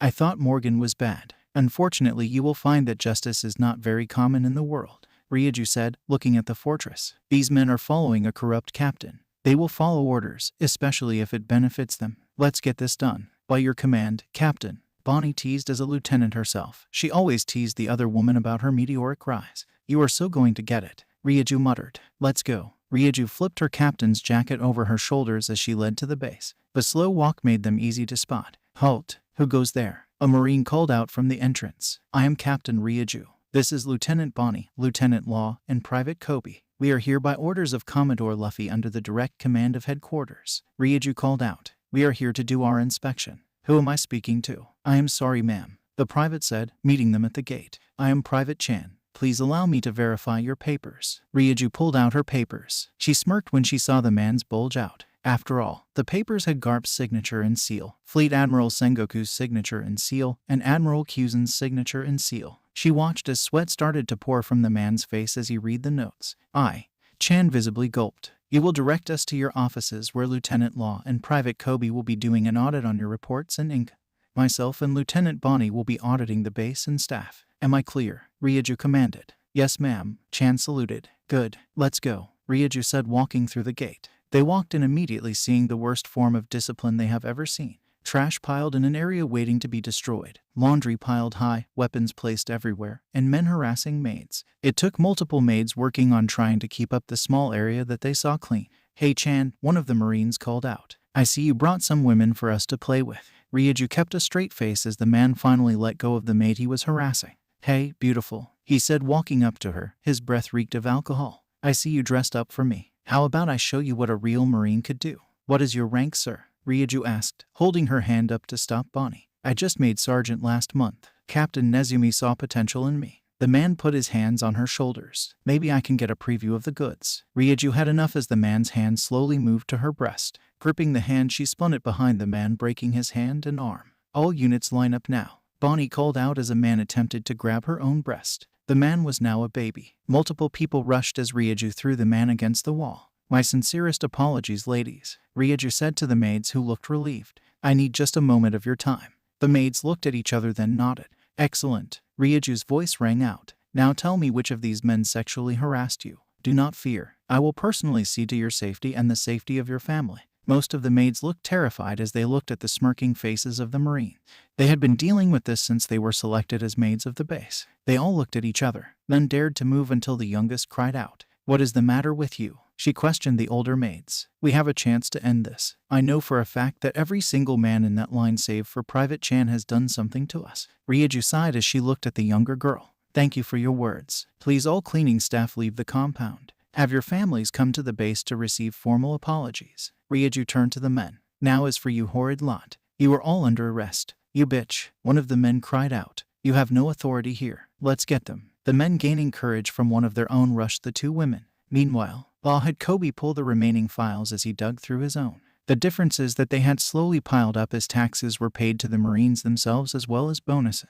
This is worse than I thought, Law thought as he pulled out his den mushy. After a few rings, thank you for calling Vice Admiral Garp's office. Who is calling and how can I help you? The lady on the other end responded. It's Law. I need an immediate team sent to base 16. Law called out on the radio. As soon as he finished, he heard a crashing sound from the other side. Law, you didn't tell me you were going to call. The voice rang out. You should have informed me. I will connect with you immediately. Perhaps when you get back we can possibly go on a date. And an emergency response team. We found a Marine branch that has been allowing pirates to run free. Luffy is currently engaging the pirates. Law ignored the woman's attempt. Currently Ryuju is in charge and I fear the worst for the Marines here if the paperwork is anything to go by. Law heard a stifled cry out in frustration before the call flipped over. What are you brats up to this time? Vice Admiral Garp. We are currently working on ending the immediate corruption in East Blue. We are currently at base 16. Law responded. We seek an immediate team to take over. You damn brats already gave me a headache with the Morgan issue. Now you find another Marine base with issues. Garp's voice rang out in the room, causing Koby to shake in fright. Correct, it was what you wanted us to do. Law responded. When can we expect a team? You will have your damn team in an hour. Garp yelled as he already pushed to have a team on standby after Law's last report from the Baratie. Good, hopefully this will be the end of it. Law sighed. Law signing out. He hung up the call before Garp could go on a tangent about Luffy's latest issues he caused. Law thought back to how much paperwork Garp had now because of Luffy destroying 3 bases that were being used as slave trafficking stops. Hopefully Luffy does not show up here before the team does, or else this will be number 4. He muttered to himself as he pulled the logs of prisoners in the base itself. An hour later, the response team arrived with 4 naval ships in tow. Bonnie sat with Law as Ryuju went to greet them. If you do not stop shaking and relax, this will never get done. Law stated as he flipped through his book. I can't help it. Those bastards deserve worse than what we gave them. Bonnie spat out. 5 dead, 14 with broken legs, 12 with broken arms and pelvises, 6 with broken backs. Law said, pulling up his report. And that was just the Marines you found. And it should have been more, Bonnie said, pulling out a fruit to eat. You saw the look in those girls' eyes. The youngest was 12 years old, and her mind is broken beyond reasonable thought. Trigger warning. Bonnie turned to the last man standing. Well, standing was a strong word as he was currently an old man barely able to keep himself upright. That take care of this lot, Ryuju said. Bonnie, scope out the cells. I want every detail for what you find. I am going to blare the alarm to get every Marine on the island to this damn base. What of me, ma'am? Chan asked. Go with Bonnie. She should not need backup, but you know the base better than we do. I want you back here in 20, Ryuju said, activating her raid suit. Let's go, Bonnie said, turning towards the cell area. What are we expecting? I am not sure, Chan said, following behind her. I was one of the few who did not follow Nezumi's orders completely. I was given the worst assignments and was given a tent where I have been sleeping. I just wished I could do more. And you will, once we get through this, Bonnie said as they arrived at the door. Ready? Let's go, Chan said grimly. Bonnie smashed the door off the hinges. Running inside, she saw women tied up and bound to bed. Torture devices hung from the walls as the women turned to them. Masters, are you here to play with me? One of them called out as she opened her legs. No, me, I have been good. Can I get more of your special juice? Another woman not much younger than Bonnie called out. How about the special candy? Please, it feels so amazing. Bonnie looked around her as she saw each of them was not truly there.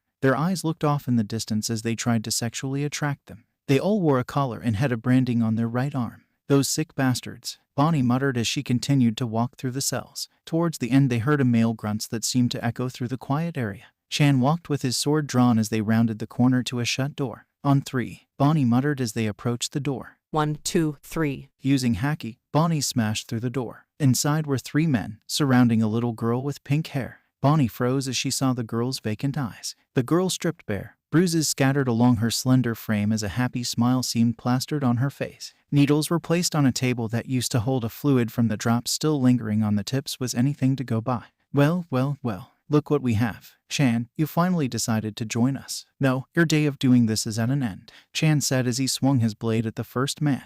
The others watched as the man got cut across the chest. Immediately they reacted by grabbing weapons. One went for the hot brand from the fire. Bonnie's eyes glazed over as she was lost in her own memories. You think your father will save you? Her mother's voice says to her. He will never know where you are. You will finally do something to make me love you, you devil spawn. Bonnie saw the knife flash before her. She only saw her mother with her sickening sweet smile on her face as the knife went towards her. Bonnie flinched, expecting the knife to cut through her. Her eyes closed. She heard a gurgling sound directly in front of her, causing her to open her eyes. In front of her was Chan, the knife buried deep into his throat as he stepped in front of Bonnie, taking the knife meant for her. Bonnie screamed in rage as she saw the man slump to his knees before falling to the floor. When Ryuju came in, running to the sound of Bonnie's scream, she came into Bonnie standing over Chan's body, surrounded by 3 other bodies and a little girl in the corner smiling at them both. Trigger end. I am aware. Law sighed, looking at Bonnie as if to say he knew. I fixed their bodies, but they are like the slaves we rescued before. They will recover. Look at the Boa sisters. That is the point. This was allowed,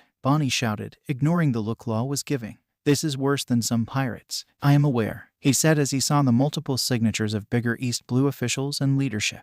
We are lucky Luffy is not here. This base would have been a bloodbath, Ryuju said as she walked up with the support team. This Captain Takashi. He is here from Garp's special unit. Hello, I came as soon as I heard, Kakashi said, looking around suspiciously. Is Commodore Luffy around? He is currently engaging a pirate crew to rescue several nearby islands from their stranglehold, Law said, eyeing the man as he breathed a sigh of relief. Thank the heavens, Kakashi said, relaxing his posture. I have been assigned and have taken control of this man, and I are currently going through the papers of the slave trader reports. Hopefully we can reunite families. If not, I will happily take them to my island. Boa walked up as she had just received a call from Luffy. It seems like my husband is finished with his raid. Lady Boa, Takashi bowed, avoiding looking at her body. We were not expecting you here. Be that as it may, I am here. My sisters are on their way, Boa said, raising her head as she looked down on the Marines that were staring at her. I am going to be taking Bonnie here for a walk. Any objections? I thought not. Hancock did not wait for a response. She looked towards Ryuju with a we will all talk later look. She pulled Bonnie away.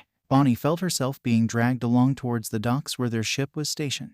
What happened there? Hancock asked as they arrived onto their ship. Bonnie sighed. I messed up. I saw that little girl and saw myself. You can talk to me. Hancock tried. You know about my past. I know, and Luffy knows, but I am ashamed, Bonnie said, knowing that Ryuju was probably listening right now with her suit active. I grew up being loved by my father and hated by my mother. She wanted what I always had, my father's love. So one day, while my father was out, she struck. Flashback trigger warning. 12-year-old Bonnie smiled as she got the letter from her father. He was out to sea doing something important, she knew, but she still missed him. She walked through the castle seeing her mother in a good mood. It was rare to see her mother smiling recently as she argued with Dad all the time. Mom, look what I found, younger Bonnie said. Earlier that day, she had been on the grounds when she had come across a weird fruit. She thought it was really pretty. The fruit had a blue color peach with swirls that looked like little hourglasses. Isn't it so pretty? The grin on her mother grew wider as she stared at the fruit. Yes, it is, dear, her mother said. It looks so delicious. You should eat it.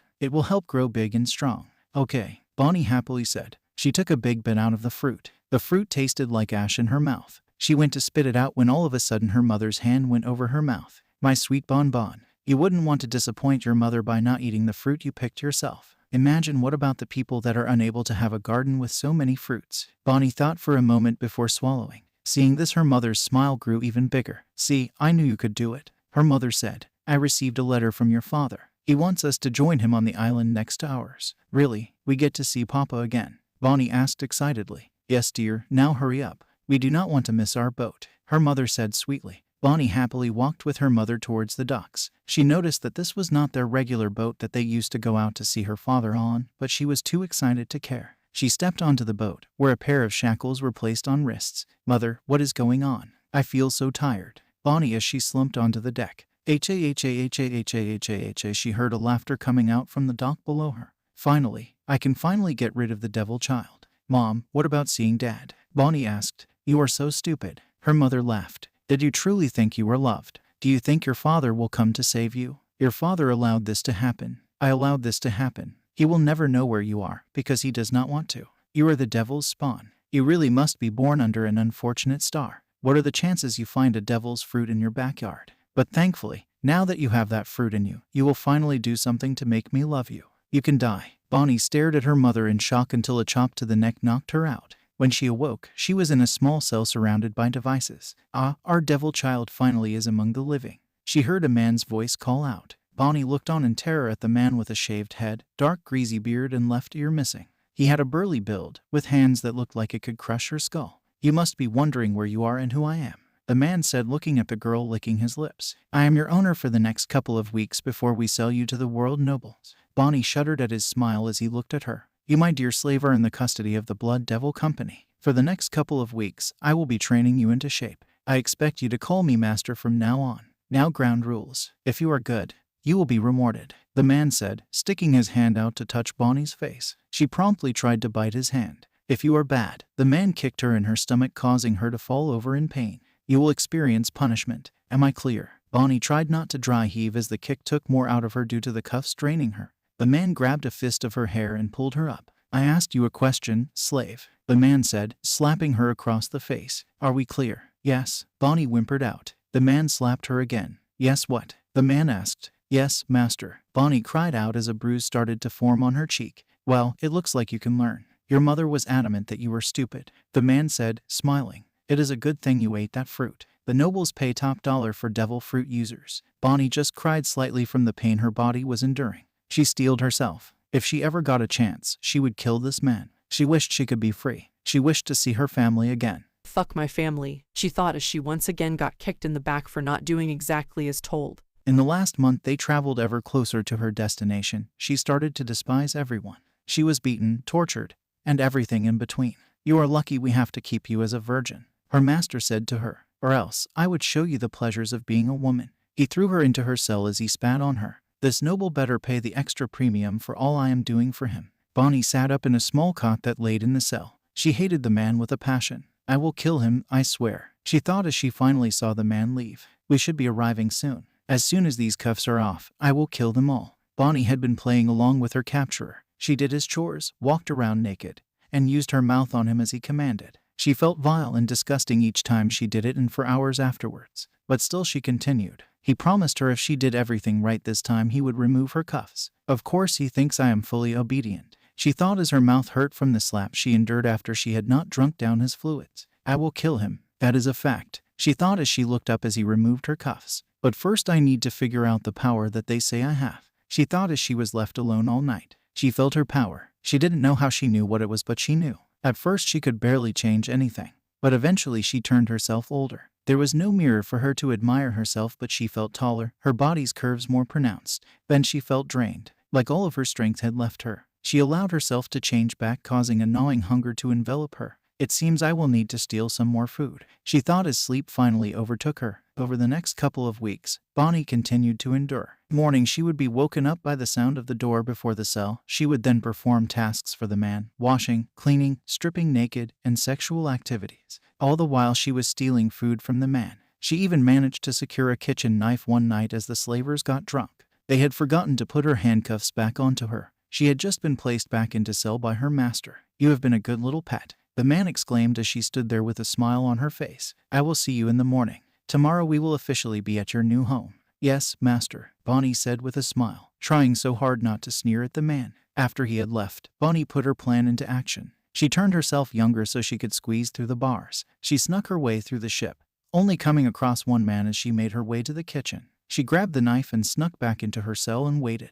Once there was no alarm going off for someone barging into her cell area, she let out a sigh of relief. She would not be sold. She was going to kill that man tomorrow and then escape. Flashback ended. "And that is what I did," Bonnie said as her eyes glazed over from the painful memory. The next day, I was fed. The man came to get me as we made port. I used the knife and stabbed him in the throat and chest until he stopped breathing. I managed to use his keys and rescued the remaining people, and I snuck out in the chaos. I hid on the closest marine ship and then met Luffy. Bonnie, Boa whispered as she pulled her sister wife and other lover into a hug. I am glad you survived all of that. Bonnie burst into tears as she remembered when she first told Luffy. She had not wanted him to be disgusted by her. She wanted to have him love her. She told him and he responded with, "It does not matter. I will always be there for you. You are a survivor. You are my nakama. I am glad that through it all you survived." That night was the first night they slept together. They had their first kiss, the first time Bonnie felt safe after her family's betrayal. She swore then that she would protect her family. Now she had to be strong.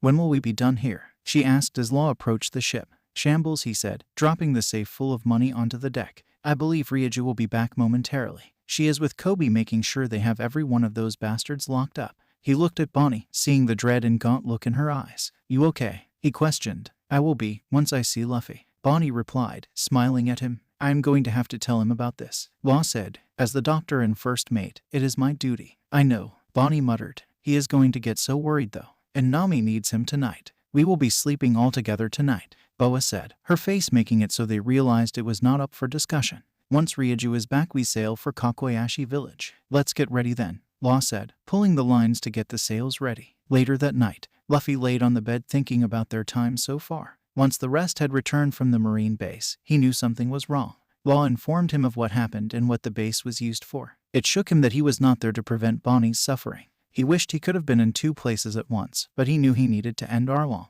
Too long he felt Nami's family at gunpoint. Still, it hurt to have Bonnie remember those horrid things. He had both Nami and Bonnie in his arms that night as Boa curled up behind Bonnie and Ryuju behind Nami. Their ease breath tickled his neck as they slept. He planned on staying in the village for a couple of days while helping the people to repair the damages. The parties going on throughout were a minor concern for him. He did what he said he would. He stopped all of this. "Luffy," he heard Bonnie cry out in her sleep. "Don't go." He sighed, kissing her cheek and whispered reassurance that he wasn't going anywhere before she smiled and relaxed. He did the same to Nami when she had a similar terror. Grandpa, was this truly the right path? He thought as he had seen so much corruption in the Marines it was almost sickening. The world government had let all of this happen. As much as he wished to be able to see the world, was being a Marine worth it? He knew if he left, his nakama would follow him. They finished up almost all of the inspections at this point as East Blue main pirate threats were taken care of. He only had Logtown left, and with Smoker in charge he doubted that it was as bad as the rest of the sea. Worst part was he knew that if the Marines pushed him, he would leave them and do what he thought was right. He just hoped his grandpa forgave him. Okay, sadly the chapter is over. And if you enjoyed the video, just leave a like and subscribe with post notification, so when the next chapter is ready, you will be notified. Okay, see you in the next video. Bye.